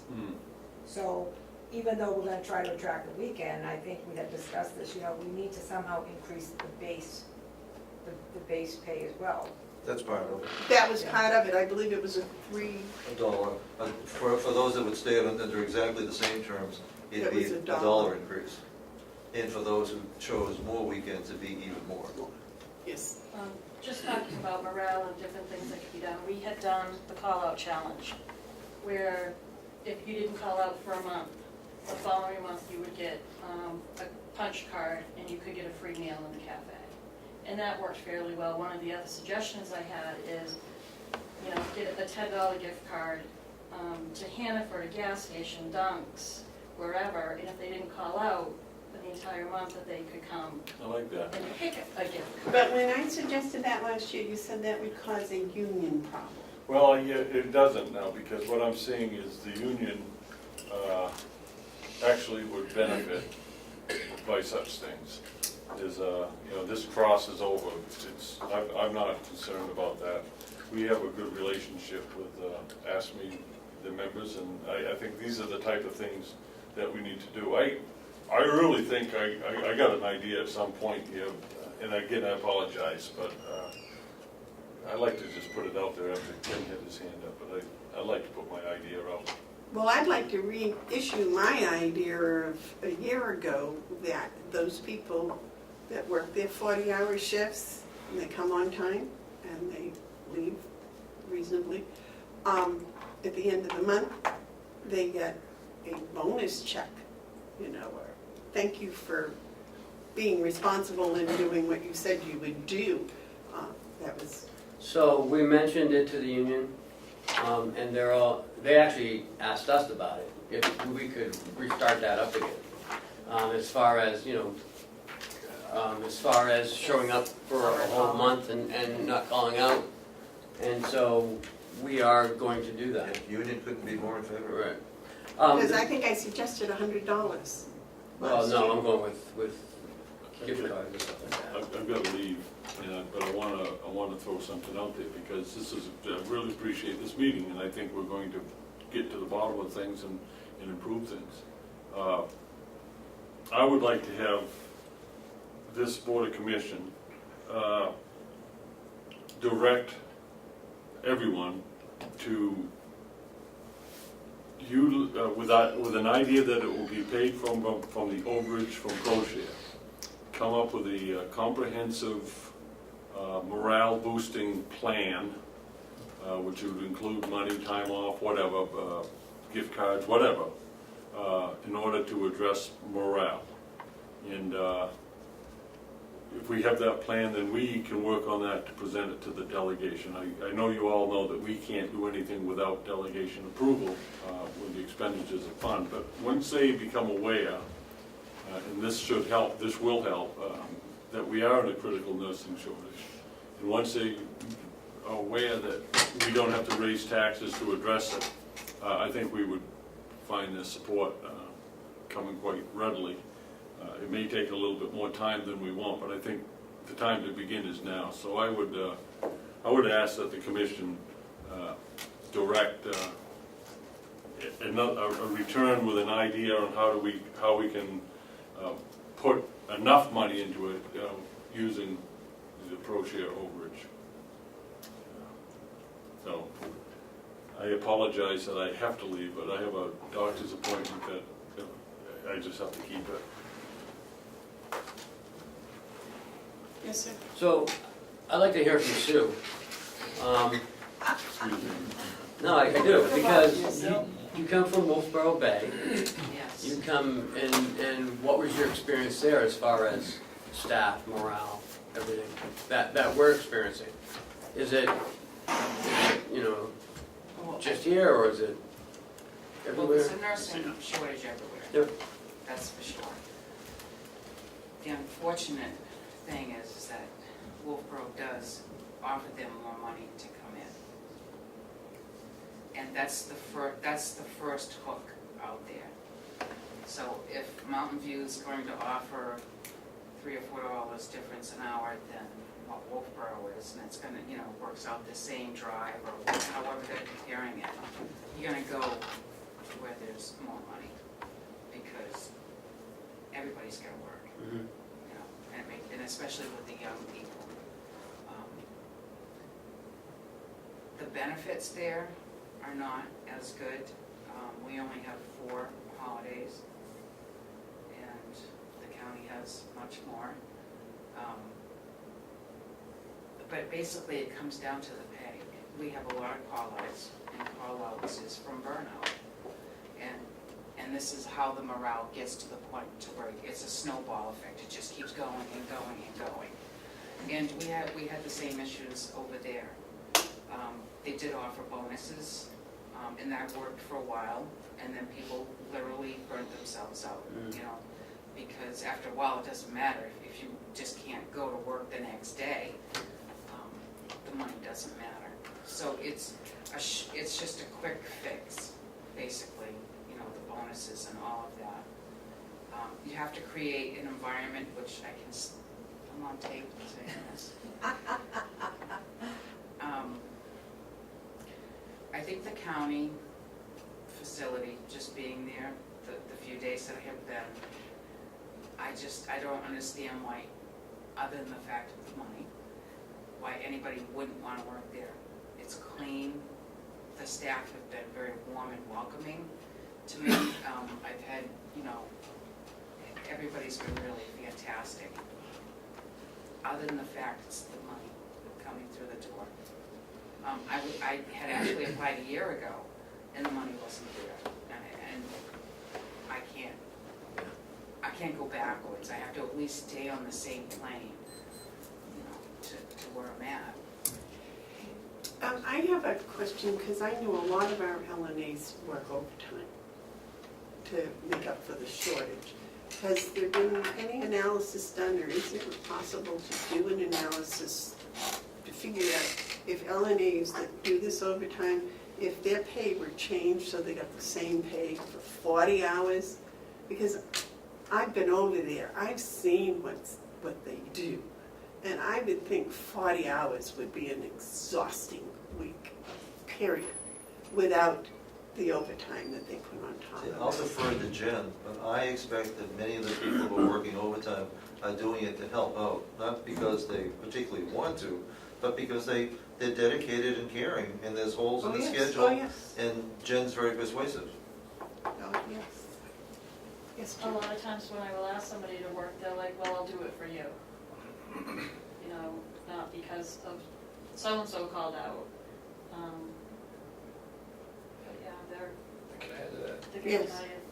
Yeah, it's also a different time and different generation that if you look at, most people don't want to work weekends, most people don't want to work nights. That has changed significantly. And those chow hounds that wanted overtime are not there anymore. And I don't know if you guys see it, but I see it all across the board. They don't want the amount of overtime. They may do it as a favor to you, but they're not going, I want all this money. Time off is more important. So they want a okay pay that they can live off of, where they don't have to rely on overtime. Where it used to be, I'll take that overtime, and I don't care about my free time because I want that money. It's a different time and different generation. That has changed dramatically across the board. Is not being talked enough and everywhere in the sectors. Oh, and that is not just in No, so it's every this sector. It's position, every, it's I'm having the across same, I'm having the same thing in the, store. Yeah. the working personnel. The work-life balance is how you often hear it described. Mhm. Work-life Work-life balance. balance, that's big with our younger people now. Time is Now, more important. I know in the past that you have done some sort of family activities. Where people in their families, the employees and their families come for a barbecue or. We did have a cookout, and we have had for staff's children, grandchildren, holiday parties and things. But we're 7 day around the clock, that only benefits a relatively small percentage of people. It's appreciated by the few who can do that, and that's nice, and we're going to continue with that, but it's not a significant help to morale. Well, The real problem ends up being burnout. Burnout and pay are connected. Because of lack of pay, we have fewer staff. Because of fewer staff, we have people working a lot of hours, which increases call-out. And that's the snowball effect that Sue is talking You're about. preaching to the choir, Howie. I believe they should have much more money, but, I'm only one of three. Yes, sir. Yes, ma'am. Oh, wait a minute. That's not a fair statement. I believe in more pay here too. So to So say you're that's- one of three indicating the other two don't want to give them money. No, Well, that's what you said. I'm one of three. Now we're two of two. Yes, that's right. We're two of two, that's What pretty we good. pay- What we pay our help around here is disgusting. Well, then let's do something about it. We're trying, if I might call that to your attention. We've tried that for the last month, 2 months. Yes, sir. We've heard today that they want the time off, they don't want to work at night. Why isn't a good approach to raise the differential substantially? And really have to have them make a choice whether they want to come to work or they want the money. We're actually negotiating that now. I mean, a fat differential. The ones that left me, they're making between $3 and $4 more on their differentials for nights and maybe even more on weekends. So a lot of your places are looking at high differentials to get those people. You're right, make that choice. It has to be a significant amount of money to make that choice to go there, especially with the young people. Yes, ma'am. Yeah, I've seen $5 an hour difference, and I First also, and second or second and third? second, third shift, well, because they were hurting on both. Excuse me, so you said that's it, was over in Wolfram? Yes. Thank you. Also, they were doing, they split it up with 12-hour shifts as well. I don't know how that would work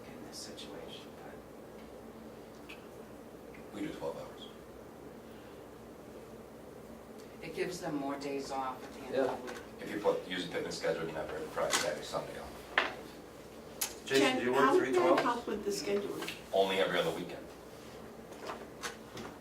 But, It but your takes nurses don't work 12 takes them hours. off No. a couple other days a week. Our nurses don't work at, no, so there, because we only have 3 nurses. We're 24/7, but we only have 3 nurses to cover 24/7 operations. I have no part-time nurses. We have an agency that's sporadic because we can't use them enough. Like, I'm gonna be looking to raise for outside agencies, so I can have them there once a month, so they keep their training up. But I only have 3 nurses. One calls out, and the other one step up. I have nothing. I've had the nursing home come over and deliver psych meds in an emergency situation, but they're so short too, and that was just an emergency because I begged. Yeah, but we're hurting too. I can't find any help. If I didn't have those 3 full-time nurses, I have in front of me too, is in trouble, and I see the trouble come down the road for us. Even when we lose one, we can't get them another one. Yes, Steve? Right.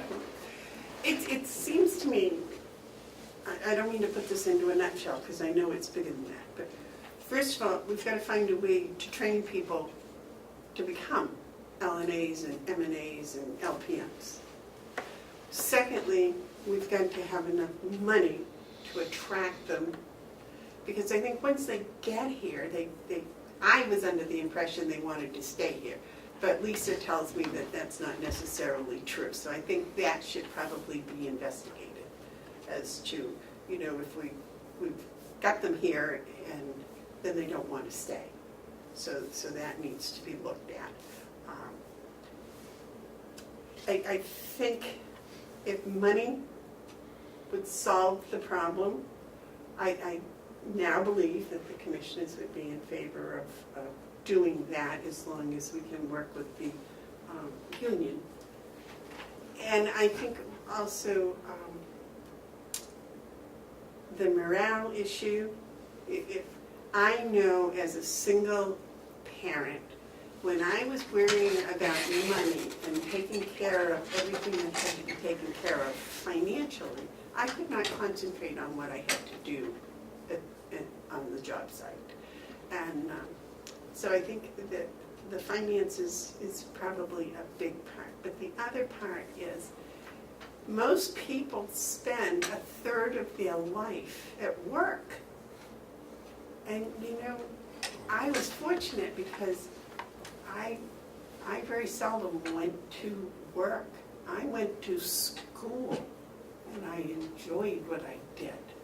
And I think that that's important, that the people come and they enjoy what they're doing. And if you take the stress of the finances away, they can find that. I think a lot of it is forming those community relationships with the people you work with, both the residents and the other people you work with. I find that over here, they used to have get-togethers where they raised money to help each other, and that's gone by the wayside. Although we did try to reinstigate it last year. I forget what the name of it was, but Helping Hands? Helping Hands. But things of that nature I know are important. What I would like to ask each and every one of you to come back next week with a solution. Just a solution, something that we can say yes or no. And I don't mean we need more money. It would be more like a $5 differential for second shift, a $5 differential for the RNs. Maybe the same for the LNAs, I don't know. I think if you offered an LNA a $5 differential to work 3rd shift, you might have more working 3rd shift. Am I right? It's certainly an incentive. Not everybody will, but some would. I think it also needs to be across the board with all because if not, then it gets divided amongst the staff. If the LNAs are getting it, but the nurses aren't, or the nurses are and the LNAs aren't, or, even other shifts.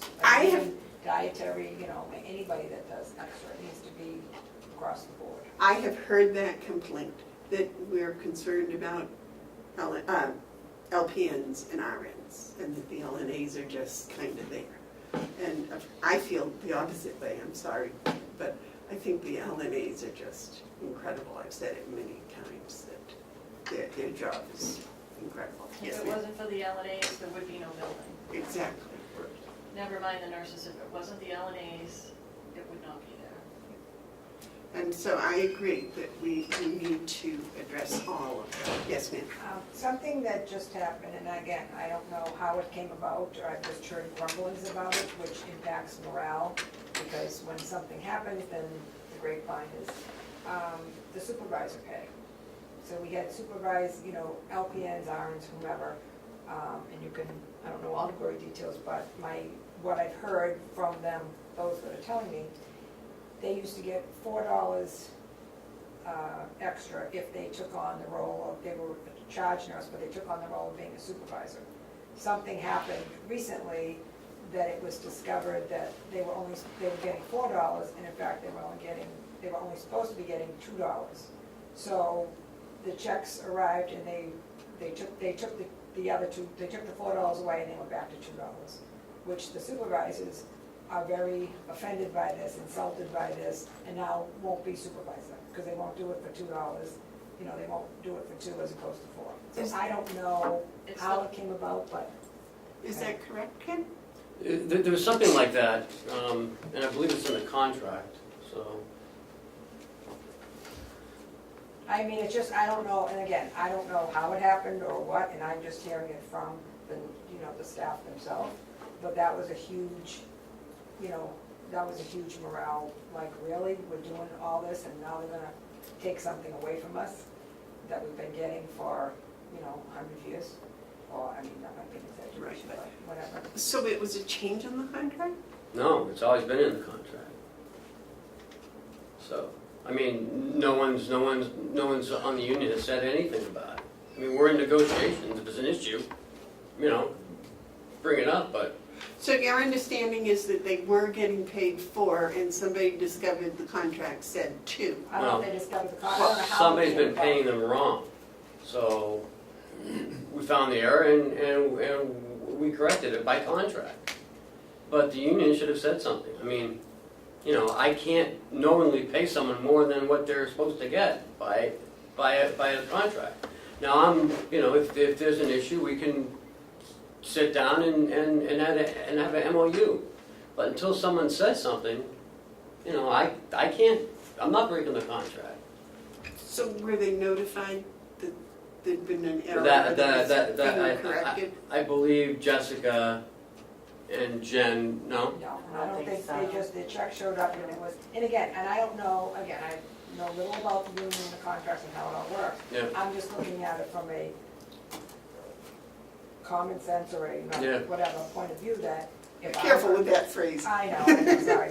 If I were in that, regardless if it's been wrong for 100 years, what difference does it make if it continues to be wrong for the next 100?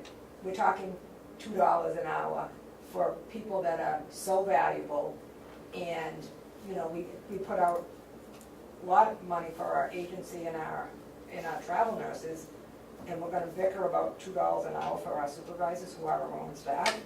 If I were in that situation, I'd be a little ticked off too. Was that brought to your attention, honey? No? What if it was the other way around? What if we owed them the $2 and no one said anything? What do you mean? Well, what if it was the other way around? What if it was supposed to be $4, but it was only $2 and no one said anything? I'm following you. I can't just start paying people more money because. No, but they've been being paid, from what I understand, since the old building, which we've been in the new building 7 10 years, years? 8 years, no, 7 years. Mhm. So for however many years, they've been getting paid $4 an hour to do supervisor role.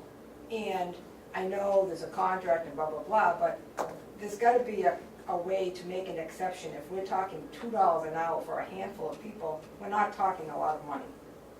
So, Well, the union's gotta come and negotiate it. That's why we have a contract. I can't right, but make it's different been- rules for different I people. understand that, except that they've been paying it for X amount of years. Right, but we've been doing it wrong, it's incorrect. Well, so I personally would have continued doing it incorrectly until I talked to the union and then came up with a better solution, rather than just take away $2 to these staff that didn't even know what was happening, is all I'm saying. Yeah. And I look at it I very understand. differently Yep. than, Absolutely. And you know, I think I just, several weeks ago, made the statement that everyone should check their paychecks to make sure they're accurate every week, not just periodically. Yes, Jen? And can I just say that it's fill-in supervisors? It's not supervisors that are hired 40 hours a week, it's supervisors, the LPNs that fill in on the weekend because there is no supervisor. We used to have a Baylor supervisor on the weekends. They did 7A to 7P, 7P to 7A. That's been gone for a long time. So now you have the charge nurse on a unit that is filling in as supervisor that's getting paid $4 extra to fill that void because the weekend supervisor was never rehired. and the truth is, they should be getting more than $4 for what they do, but that's beside the point. So you're telling me there's still a vacancy for a weekend supervisor? That would be up to Lori. I don't know what's in the budget for that, if it was ever kept in, or I have no idea, but quite a few years ago, we did away with a weekend supervisor, it was never filled. So you've had, and I fill in on weekends. I work all week long, and then I come in and I fill in on the weekend as a supervisor and charge nurse at the same time. I mean, that supervisor phone goes off all day long. You know, and now we have traveling nurses, which I'm thankful for. They don't know the residents, they don't know the building, they don't know the procedure. So you're trying to be charge nurse and supervisor, help the other 3 nurses in the building, and the LNAs, and all the call-outs, and you're getting paid $2 extra an hour. David, you had a comment? Yeah. The other problem here seems to be, why doesn't anybody know this is going on? We're the 3 commissioners, it's the first we've heard about it. Don't we have a process, Howie, of notifying somebody when there's a problem? We meet daily, and we, for the last 4 or 5 weeks, we've been meeting weekly. I don't know Why doesn't it- I don't know why it has not come up at any of those meetings, because that would give the opportunity for it to get resolved with the union, because the union, whether no one's bringing it to the union, but we could bring it to the union to get the clarification that's needed to make it, to make it fair, but also to make it compliant. And another incident happened where, we're not on the same page. There's been a lack of communication, which we are changing that, with the union and management, because they've been working off the new contract, and we've been working off the old contract. So that's why we decided to have these monthly meetings with them, so we can be on the same page, because it's kind of hard when they're working on the new contract, and we're working on the old contract, with the understanding that because it hasn't been funded yet, we weren't going to implement it. But they said that they believe that the delegation will fund it, and they were working off the new contract. So there's a lot of miscommunication between the staff, the administration, the union. So I've been sending out letters the last couple of weeks, informing them as we go along where we are, because they hear it through the grapevine, and I want to stop the grapevine, because it's not true. The information that's going back and forth is not true, because they hear bits and pieces, and then go from one person to the next, and by the time it gets down to the next person who hears it, it's totally changed. Well, I think that once the grapevine hits a supervisor, it would be the supervisor's responsibility to either find out what the truth is and disseminate the truth, or if you don't know what the truth is, go to your supervisor and find out what it is so it can get disseminated. All the employees over there have their own little website type thing for notices and whatever, and I would think that it would be somebody, it certainly would be to my advantage as a commissioner to know that these people, when there's a false rumor or when there's a half-truth going around, that it gets corrected quickly. Because the more something gets repeated, the more it gets believed. And, you know, even if it's corrected and then they say, oh, well, we don't believe it, that's their choice. But yes, I Jen? think one of the biggest morale boosters you can have at this point is the communication between this building and that building with the staff.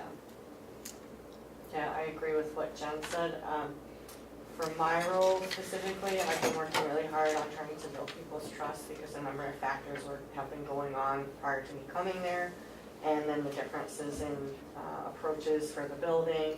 So I really think if we can communicate in a more positive way and keep that a constant flow of communication, not just occasional, I think that would really benefit some of the morale. Well, how do you feel about taking a week, putting in writing your solution?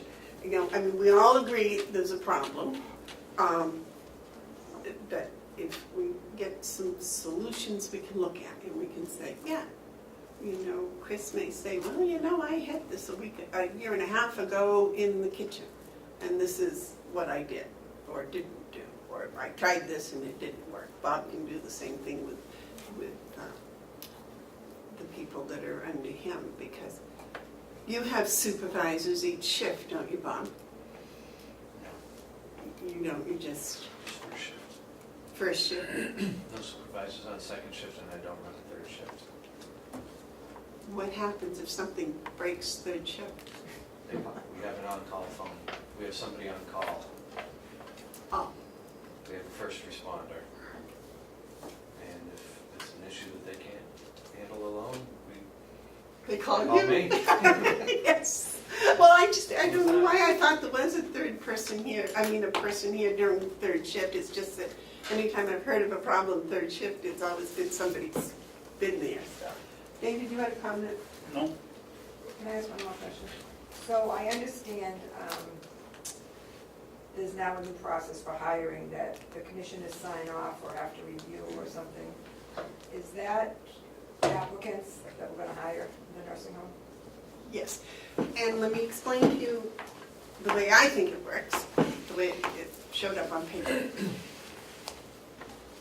The department head decides what you need for your shift. You go to Lisa and discuss it with her, and she puts it in Indeed, is it, where you advertise, and the process of getting applicants goes on.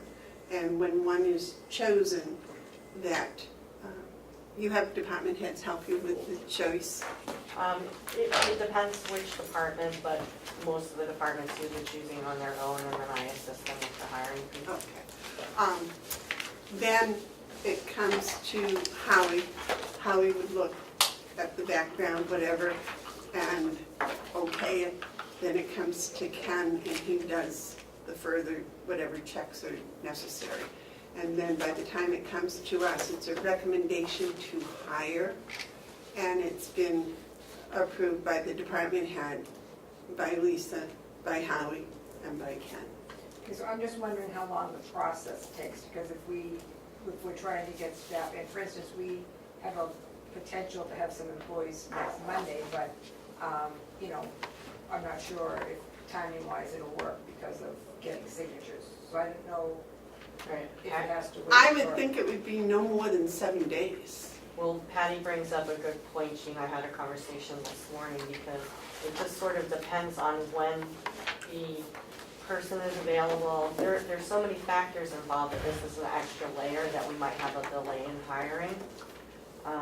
For instance, we had somebody that on Friday, we figured out they were going to be orientated on Monday. I didn't have a chance to get that paperwork into you folks in time.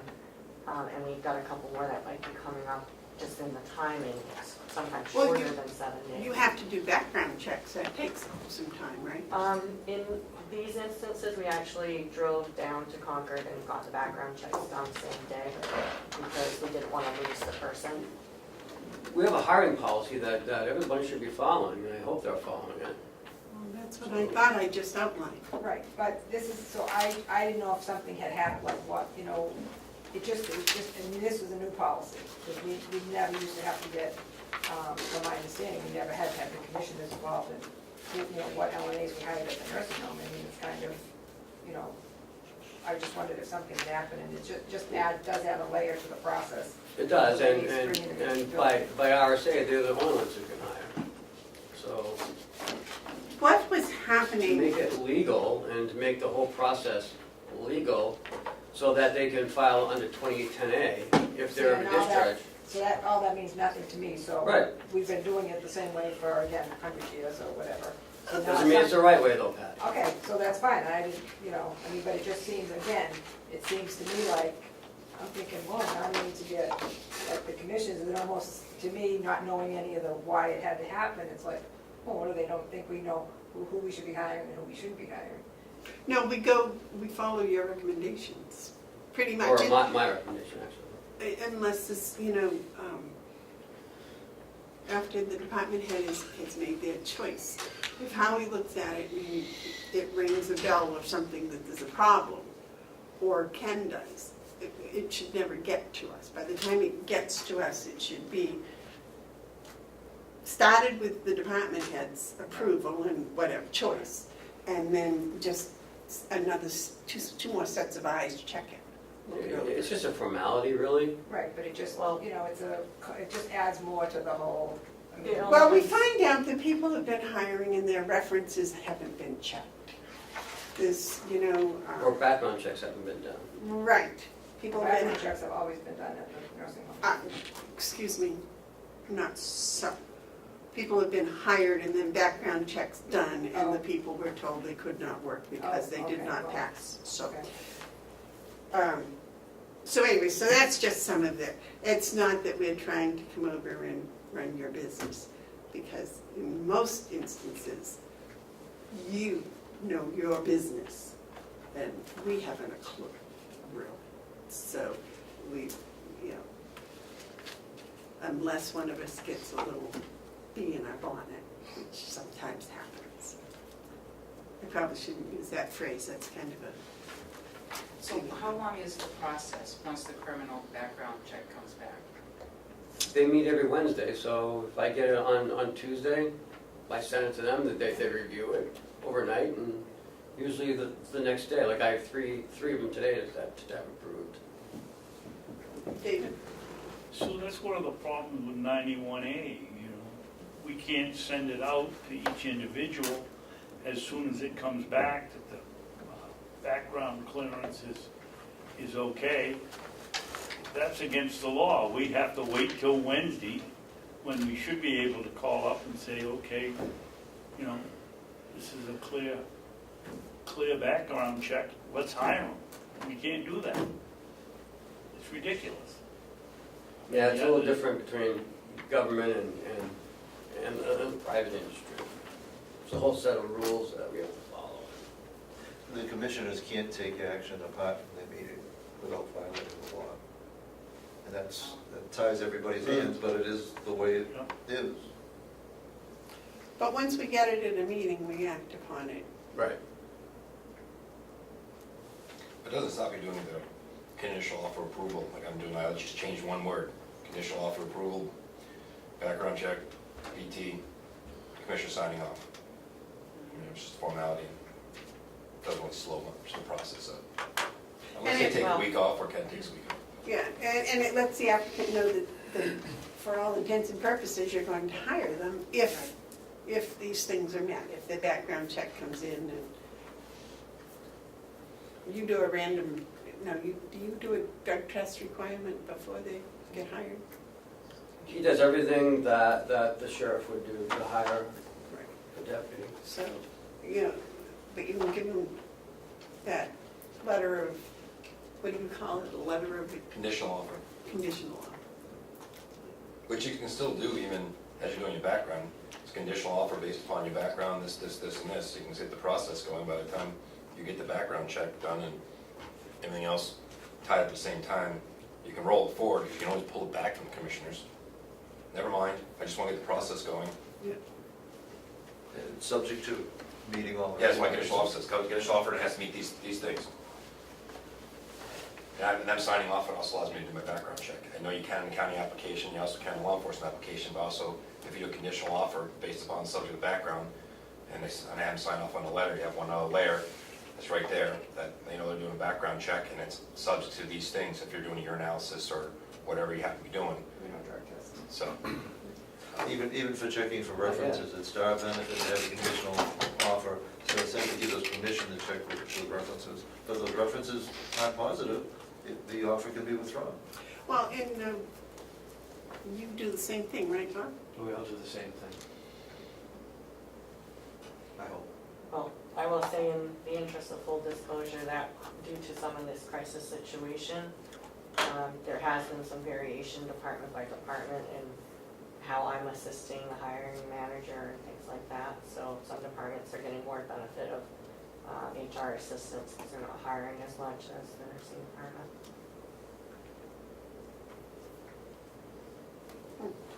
So, are we meeting next week or the week after? Because some people aren't gonna be here next week, because they're going to the convention, but I'm not, and I think Jason and Howie are going. Anybody over there? I'm leaving Tuesday night, so I'll be here Wednesday. Oh, you're I'm coming back signed up for Tuesday? Monday and Tuesday. I'm gonna leave after the delegation meeting Okay. and wrap up with the banquet Tuesday night, and be back here on Wednesday. that's just me. So I guess it's just Jason that won't be here, so. We'll probably survive. Okay. If you have solutions, would you please put them in writing and leave them with Ken? Well, I know, because you do a lot of investigating. You do your homework before you. So next week at 9:30? I have everybody scheduled, except Jason. Does that sound all right to you, David? Because I don't think there's any problem. We all agree there is a problem with attendance, there is a problem with hiring, there is a problem with people that are here being overworked and the morale issue. So any solutions to any of those would be greatly appreciated, and then we can talk about them and work on them. And I do ask, please, do your homework, come in with some facts. You know, I mean, we can come up with wonderful off-the-wall ideas, but do a little background checking and see, you know, if there is a place that's being used. I appreciate you saying that, yes, we have a $5 in, you know, that's the type of facts that we need to base our decisions on. Yes, Jim? Do you want us to send our ideas to Ken to have one list in case there's a lot of duplicate ideas? Oh, that's a good idea. And you can see them ahead That of way time. we don't have 4 of the same ones. Sure. If you don't. Good idea. By Monday? Probably by Tuesday, I don't put pressure on you guys. Okay. And if you could, if when you get a list, final list put together, if you Send it could to send it to everybody. Okay. So someone could say, that's not what I really meant. You know, I have that sometimes, because I'm not a writer, I'm a mathematician. Give me numbers and I'll give you an answer. My words don't always come out. I have 2 wordsmiths here that I deal with, and they come in and they go, did you know you said this? And it's like, no, I really didn't have a clue that's what I said. Then I have to apologize. Okay. All right, I greatly appreciate you finding an hour of your time to come over here and do this. Thank you so much for joining us. David, you have something? Yeah, Jen, I'd just like to make one comment. When the union people tell you that they haven't had a raise in 6 years, that's correct, but don't forget that the delegation issued an ultimatum 2 years ago that if the contract wasn't signed, they wouldn't get a raise. So it isn't just us not wanting to give them money. No, I think she's talking about the per Per diem. diem. It's the per diems that said that, yes. But they have the new policy, the new procedure. But they did not get a raise that year because the action on the Right. ratification wasn't there. So I would just, So we're both to blame. I would just just like to again welcome the commissioners or the delegation to come spend the life in the day of at Mountain View. You know, talk to the staff and just see what it's really like. I started off with breakfast over there and I got interrupted with this. There you go. And it's not just the staff, it's the residents are also concerned about, Very much so. about the Yeah, lack of staffing. Yep. And, you know, we're having more falls over it, so it's having a effect. real effect. So someone coming over and shadowing one of your people, would it be disruptive? You're welcome anytime. Thank The you. residents would welcome it, they like the interaction, and staff would benefit from it. Some can pick up their room. Both of them. All right, thank you, everyone. Thank you. Excuse me, gentlemen. So let's Some of us are gonna live to be 110, so. Are you leaving?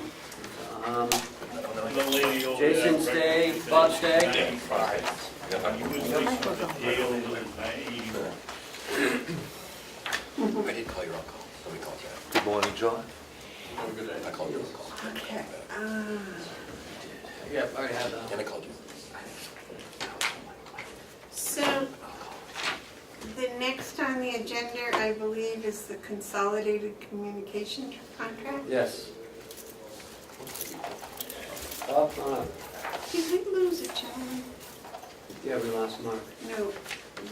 There was somebody sitting over here. Yeah, that was Mike Eldridge. Mike Eldridge.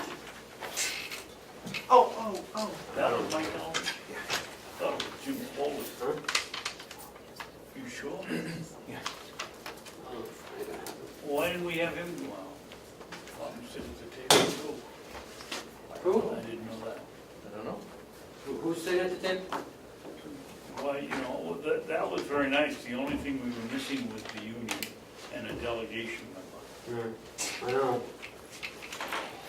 They both ought to be here because that was a good session. Oh, and I thought it would be very helpful for us to, you know, to all come up with some sort of an idea and all be on the same page. You know, the communication piece is awful, we need to change, I need to change that. And I started changing it, so we should be more communicative to our staff than we are. And, because that's a big building over there, it's, you know, so, where did Jason go? Oh, okay. Well, he isn't in here, so I assume he went through that door. So in your packet, you have the consolidated, we have a couple contracts. Bob, that we brought to you one time before. I don't know why we didn't do it. Because it was incorrect. It was It incorrect. wasn't That's- right. You're right. And this one seems to be correct. No, it's not. That's But what- it's I'm gonna empty-handed. just- I'm empty-handed. I was just gonna say, because I was trying to figure one of them out and I couldn't. No, I asked for a signed contract, which I got, but before I came over here, I reviewed it and there's a mistake on it again, so I'm just gonna Can you table tell it. us what the mistake is? Bob? In the count, in the count, it's supposed to say 22, and it says 19. 19. Yeah. Yeah. Okay, so all right, so I'm not Isn't crazy. that the I feel line? much better. That's the lines, correct. And there was a special line. She told me that that we could circle it and make a change and initial it, and I said, no, I want a clean contract. It's supposed to be 22 Correct. on all three, local call-in, caller ID, and Correct. Centrex. It's a combination of what we call Fair Pack lines, or E-Pack lines now, and plain old telephone service lines. Now, these are two separate contracts, or are they the same? This is the same. Okay, so the business exchange service is the same as this one, is that Fair Pack, or are they Yeah, what they separate? did, the last time I presented this, they had two contracts, one with 19, one with 3. Yes, and they still do. But they combined it into one. Oh, so that's where the The most 22 recent, comes from? that's, Okay. yeah, she didn't change the number. Okay. So we're just looking at the Centrix Plus, that's all we're looking at. Yes. We don't want to even look at that one. Okay, It's so this it's service incorrect. schedule is not part of. It's incorrect. Okay. once again. Bob, how many hours have you spent on this? Countless. But it's okay, that's what I do. Are they being any nicer to you? They've always been nice.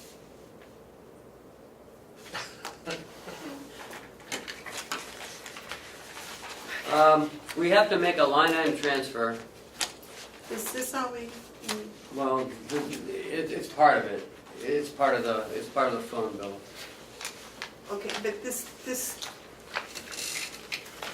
consolidated communications contract, we're gonna look at again next week. Next week, Yes, yes, we want please. to put on next week. So, next week. Okay, so now we're up for the line item transfer, is that where we're at? Yes. All right. So it's my understanding that this is the pellets. Right. We want to transfer 19,000 from pallets into the telephone internet line. Because the number that we put in there is going to be a little short, Like how much? like $19,000, well, 18,705. You round up. Is that because of the new contract? Well, it's because of the conversion that we've done. It's been a tumultuous conversion, as you know, we've already talked about. We beat that horse. And Kathy is starting to receive proper bills, getting an idea of what the monthly bill is actually going to be like. And based on that average, she came up with this number for a shortfall for this year. Because they were behind all the way back to May or something, weren't they?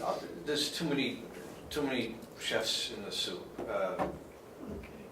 It's a combined effort, or failure, however you want to call it. We didn't get it right, none of us did.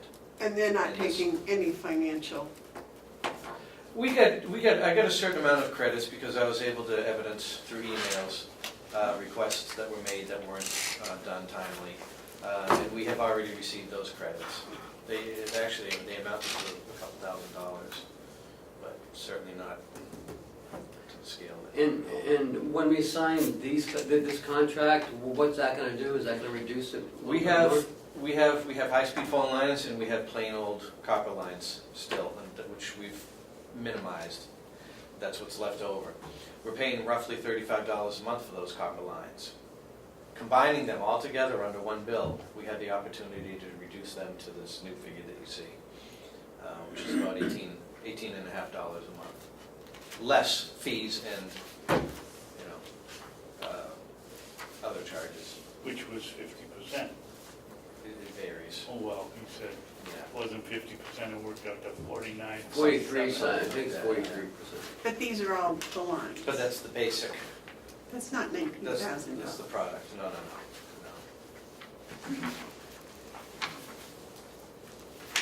So it's going to reduce our plain copper lines about in half for the service,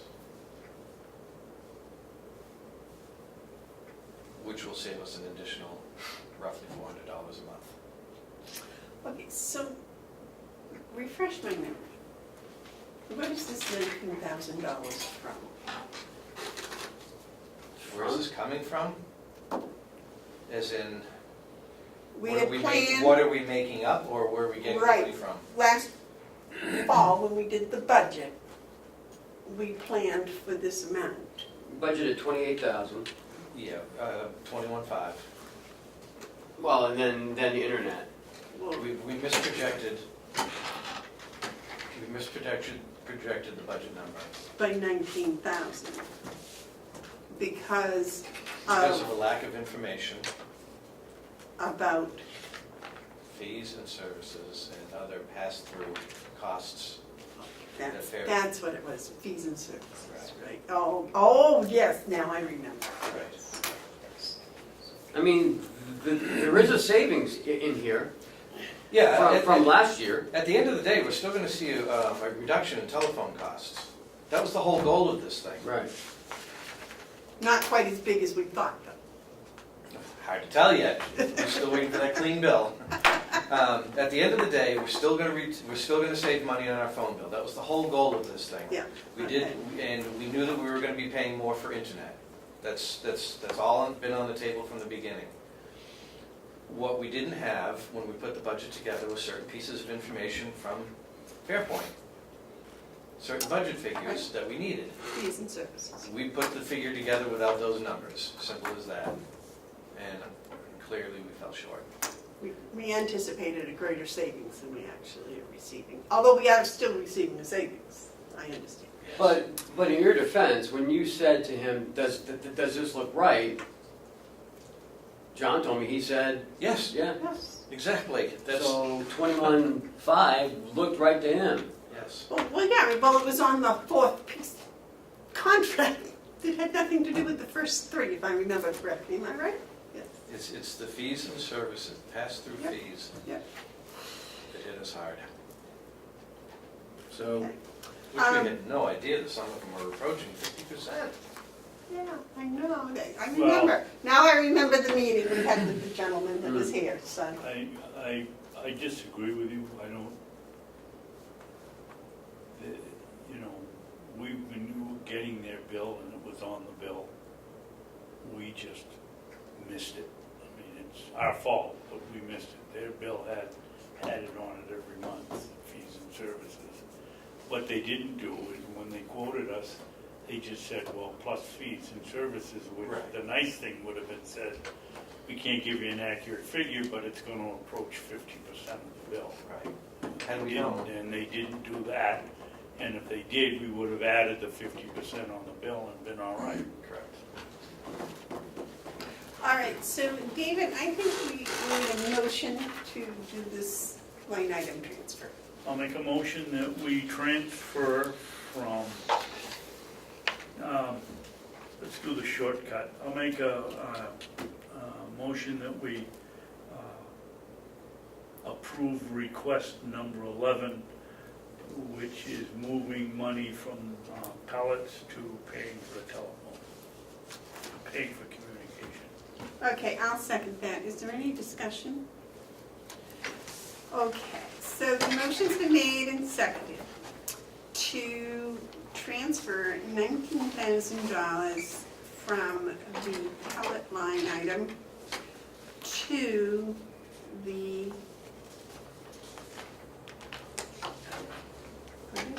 telephone and internet line item. All those in favor of the transfer say aye. Aye. Aye. Those opposed? All right, so, so on Monday, when the delegation hears this, if we go through, there's a lot of questions. well, it's, when you stop and realize that there were, I don't know, would you call them subcontracts? Because there was an agreement for one line, and then there was an agreement for the copper lines. Yeah, there's always addendums. And then, all of a sudden, at the end, there was a fees and services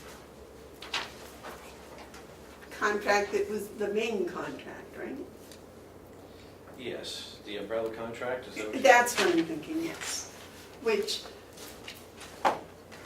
reading each of the other contracts, there was no mention of fees and services, but in the umbrella, it was mentioned. And I know that's how I missed it totally, It was buried. yeah. One little snippet. And yes, we could have extrapolated, but we didn't know what we were extrapolating. And we were signing the checks for fees and services, not realizing that it wasn't part of, or what it was part of. So, yes, it was a mess up. But the nice thing is, we're gonna have savings at the end of the year over what we would have had without it. That's the goal. Okay. All right, next, is there anything? Gatsby, we already did Gatsby. Yeah, we're done. Yellow, what have you here? You got something else you want? No, he's done. Oh, Done. yeah. done, right? Thank you. Oh, no, for your time. no, you're not. Have a The seat. boilers. Yep. He's not. The next one, I guess these can be my updates if you want. In your packet, if we had a situation at the jail, Isn't this non-public? no. The one with these pictures of the boiler. Oh, So, too much information. yeah. So I want to Yeah, go ahead. take through this past weekend, get a call from my sergeant's on doing the supervisor round, and the boiler is leaking some sort of fluid. Very concerned about it because it's leaking out, going onto the other boiler, which is, it's got propane in it, it's fired up. So he's concerned about fire. He doesn't know if it's fire or not. I had to call maintenance to try to get him to come in. Eventually, I'll get Joe Boyd to come in and turn some of the valves off. When that happens, pressure built up in the pressure valve, like it's supposed to do, let some pressure backwards. And fortunately enough, my officer got out of the way, otherwise it would have been installed with some hot fluids. But with that being said, there's some significant issues with the boilers, and then I'll turn that over to Bob, because Bob's been overlooking at the boilers. One of the reasons why we hopefully can really push the delegation next week to go up to letting us get some money to fix that stuff. Currently, the boiler has, the jail has 2 boilers. Currently, one of them is out of service because it can't hold water. That's it in a nutshell.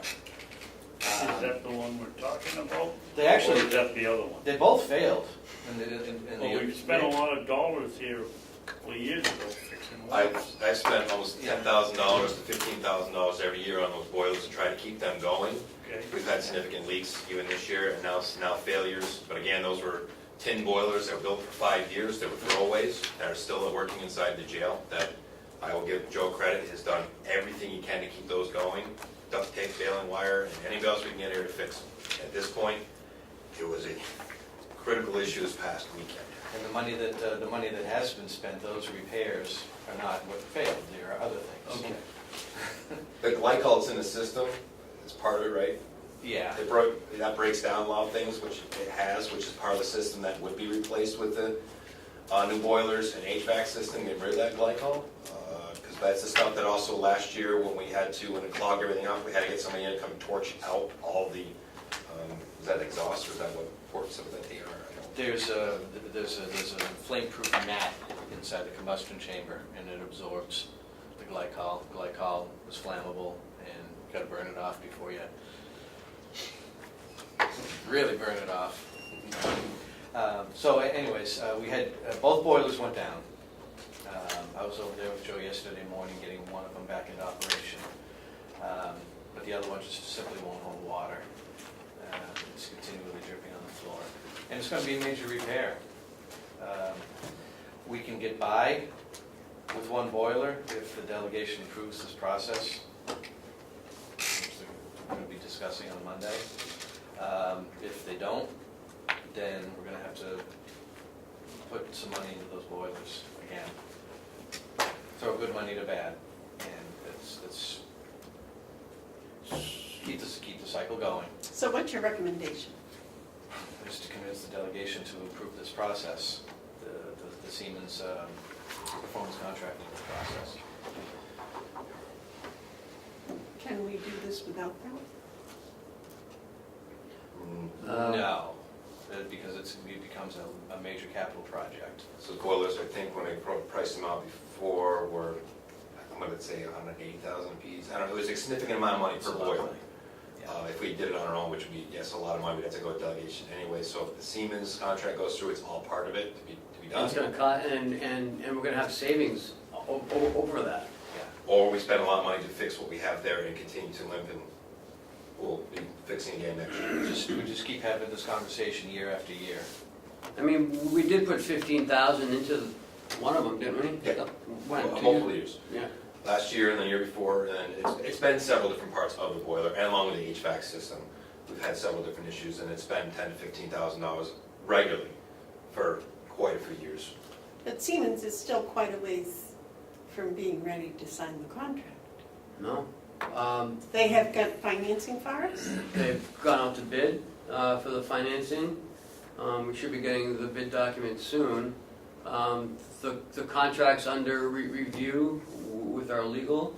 When I asked you about the financing, you said they didn't have it. No, they don't have it. Oh. We're still waiting for it. But if the delegation, I think you're saying if it approves, and then Commissioner will talk, I'm sorry. David?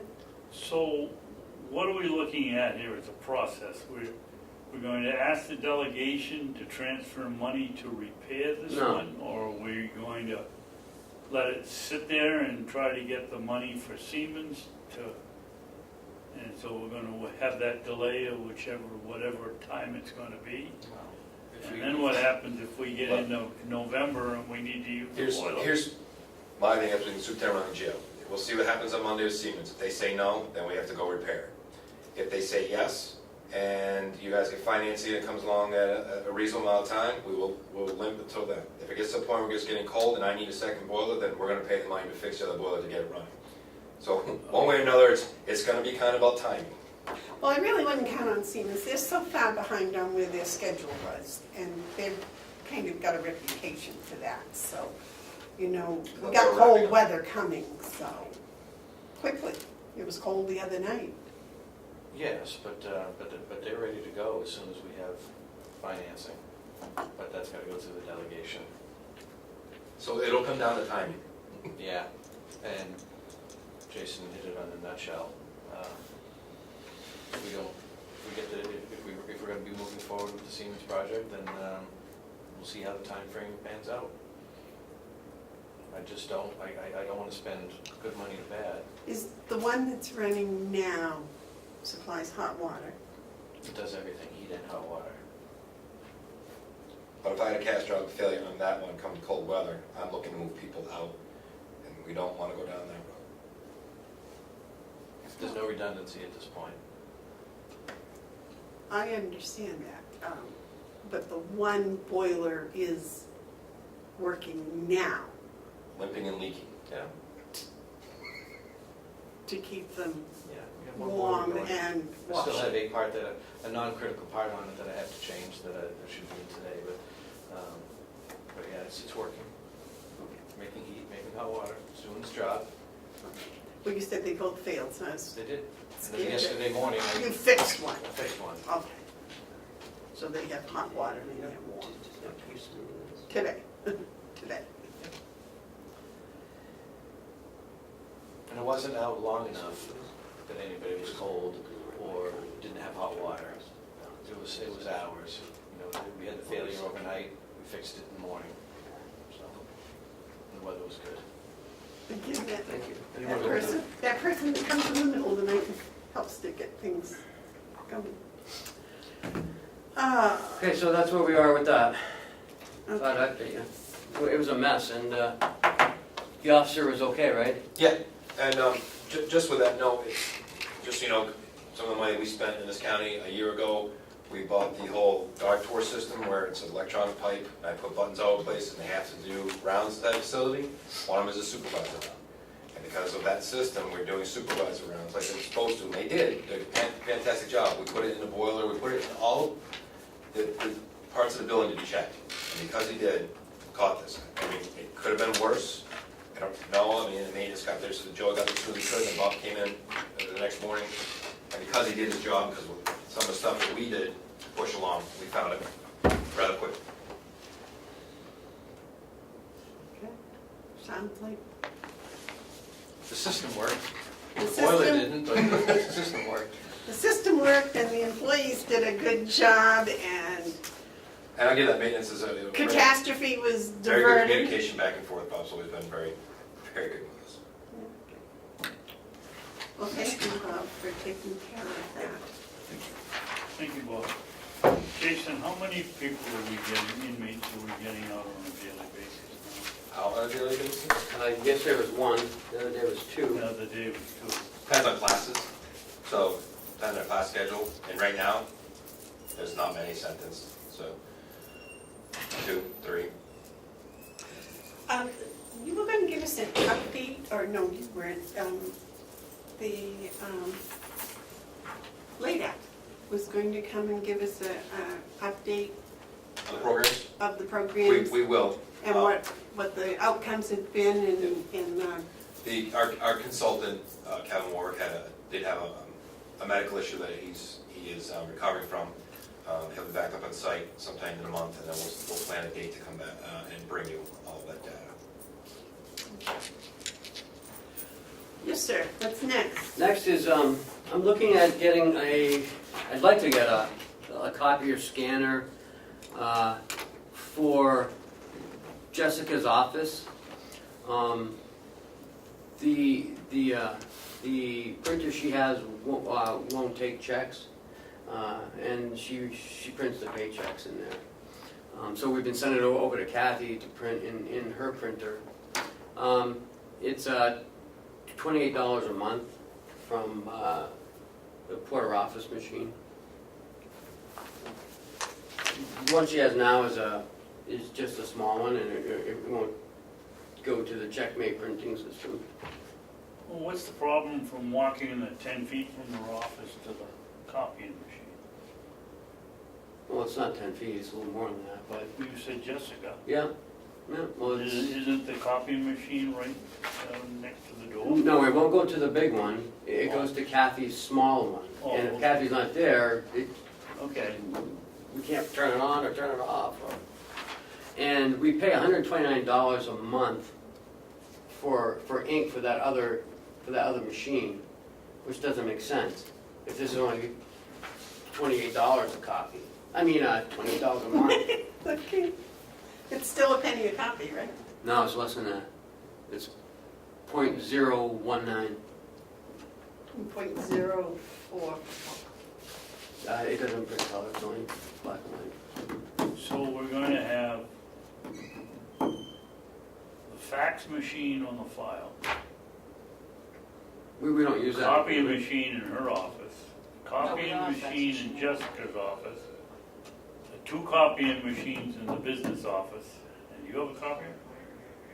Yes, but I want to get rid of mine, so I'll trade mine in for that. I mean, can't we have somebody come in and have Mr. Porter come in and give us a demonstration on a machine that might do all of those things rather than having 6 machines within 20 feet? I'm just asking, she has one now, but it's too costly. I'll put mine upstairs Well, I in your understand office, that. that way, You got one? yeah, no, but you have to pay for the ink. We And I'd rather don't not use it pay for enough the ink. to use up any ink.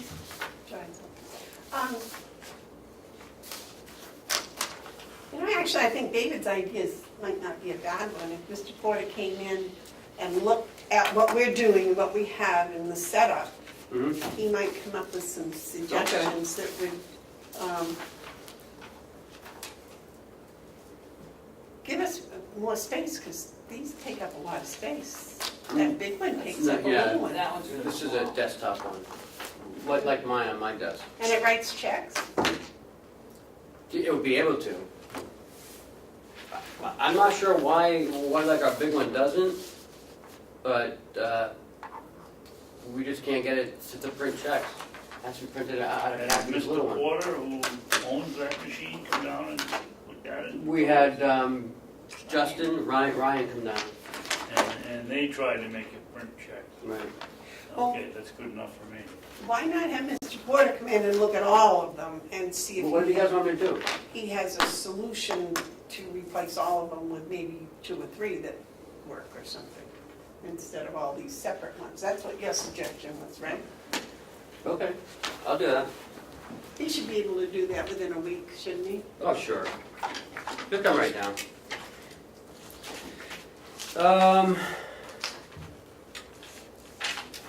Yellow folder? That's it? That's non-public minutes, we'll do that in non-public. Okay. Oh, yeah, Jason's got something. Two things, real quick. I just wanted- K-9? Huh? K-9, Yeah. and I also want to just put it out publicly to thank the DPW. We dug out the end of our driveway, and then we had gravel brought in, and DPW leveled it all out for us, and packed it all down to extend the parking out until someday we can pave it, but they did a really nice job. So just want to say thank you to them. The second one here is for our canine.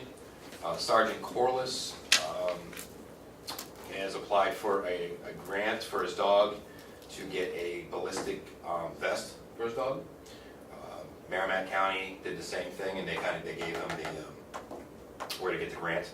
The only thing he has to do basically is do a little bit of PR, which we're doing with Damon, and when it comes in, also do some PR back when Damon comes in. But it'll look something similar to this. It will say corrections on it. I saw them out working. Oh, yeah, but wait, I'd like to say that we've also formed a relationship with the state prison, where they're doing again at no cost training with us, and they are very good for boxing training. And that's where he's actually out there today working with them and their dogs to work on some better with the detecting some boxing. You think, Jason, it might be time to put a line item in for vests? For staff? For vests, For staff. dogs, vests? The dog we contract with. That's not ours. I was just evening But the it score. should, you know what? Is it, Staff vests aren't a bad thing, but they're expensive. The Is union it- has asked for me in there. is it a county Grant, no. grant? Nope. It's a personal grant Yep. for him. So Correct. Why do we have to do it with a grant? Why don't we do it with our own money? We've invested a lot of money in this dog. We don't, And if it gets shot for the sake of a $100 or $200 vest, why don't we buy it try a ourselves? $1,200 vest. Well, $1,200.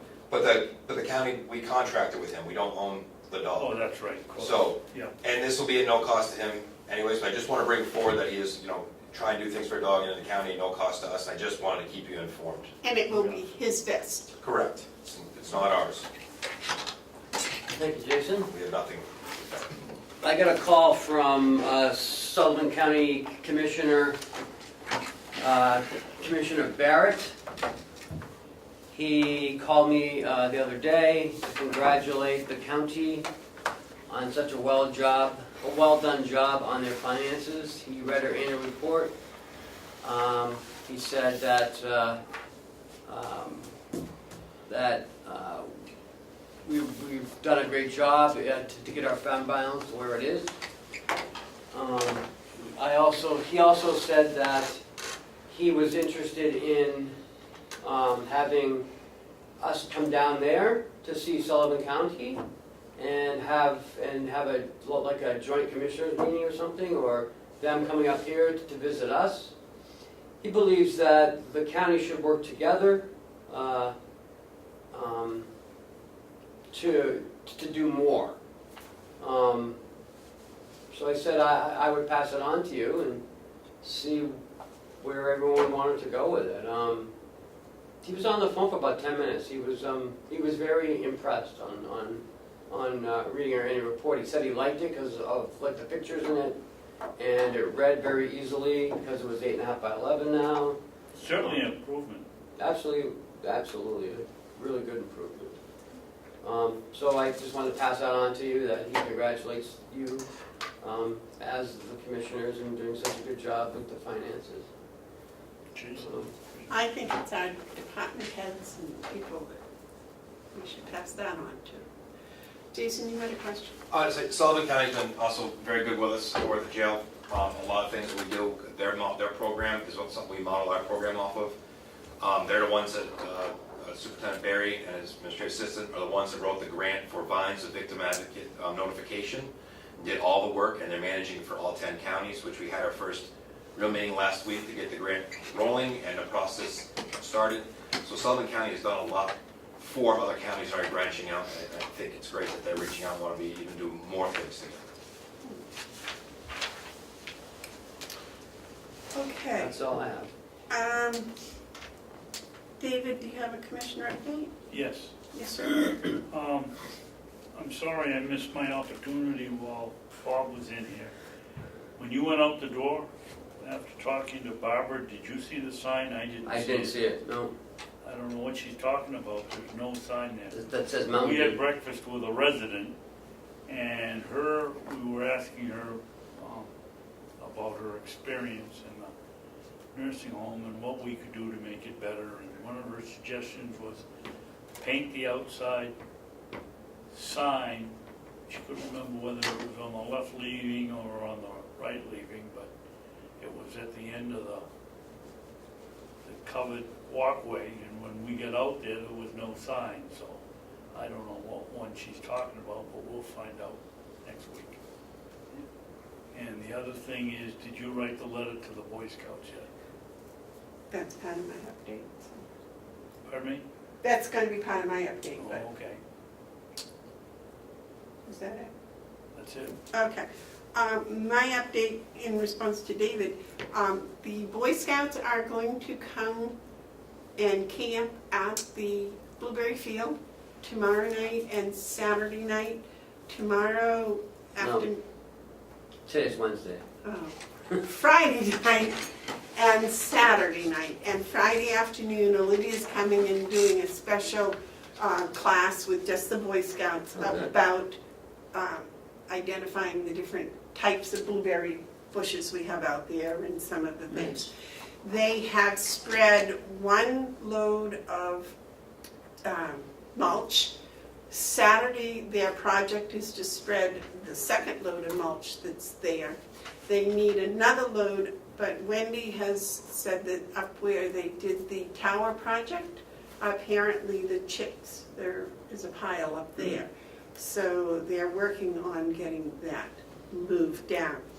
So David, what I thought I would do with the permission of the commissioners is to take the letter I wrote and go and read it to the boys personally. So if you would like to come and join me with that, we could do that Saturday morning. Where is the letter that you So it's on my phone. You want it? wrote?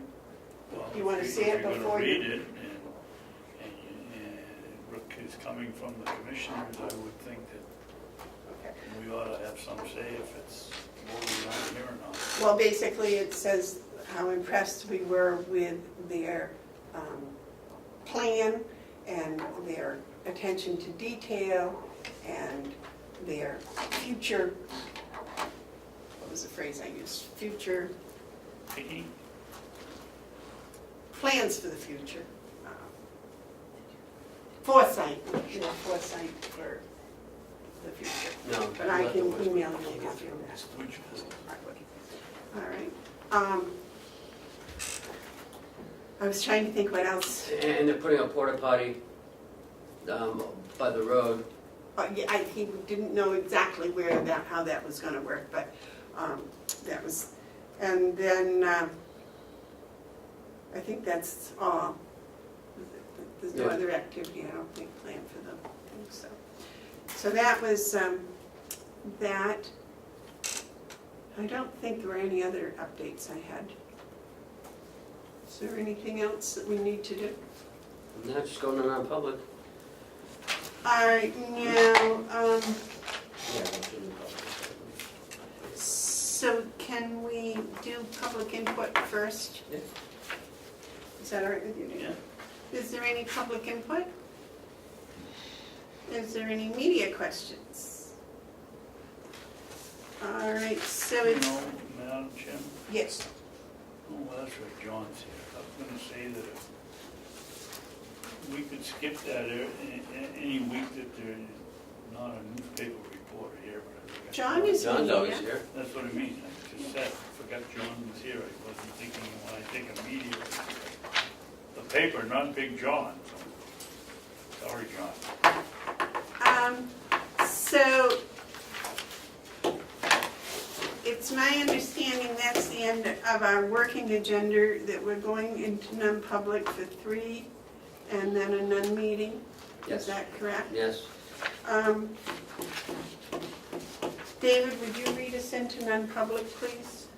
I make a motion, we go into non-public session 1 under RSA 91A-A, colon 3, comma, Roman 2, parentheses B, the hiring of any person as a public employee. There's a 2 there, I guess this 2 is session 2, is that correct? Yes. Where's Under this? RSA 91A, dash A, comma 3, parentheses E, consideration of any pending litigation which has been threatened in writing against the public body or any subdivision thereof until the claim has been fully adjudicated or otherwise settled. And I guess this is No. going to be 3. No, 3, that was from last week, no 3. 91, Nope, that's it, you're done. So there's 2 sessions. Yes. All right. Roll call, please. Commissioner Bevard, Yes. Commissioner Babson, yes. I make a motion that we adjourn for 5-7 minutes so John can clean up. About Recess. recess. About recess. What did I just say? Adjourn. Adjourn? It's That okay. we recess for 5 to 7 minutes so John can clean up. We will not come back into public except to adjourn. Yay. And I have to go for a walk.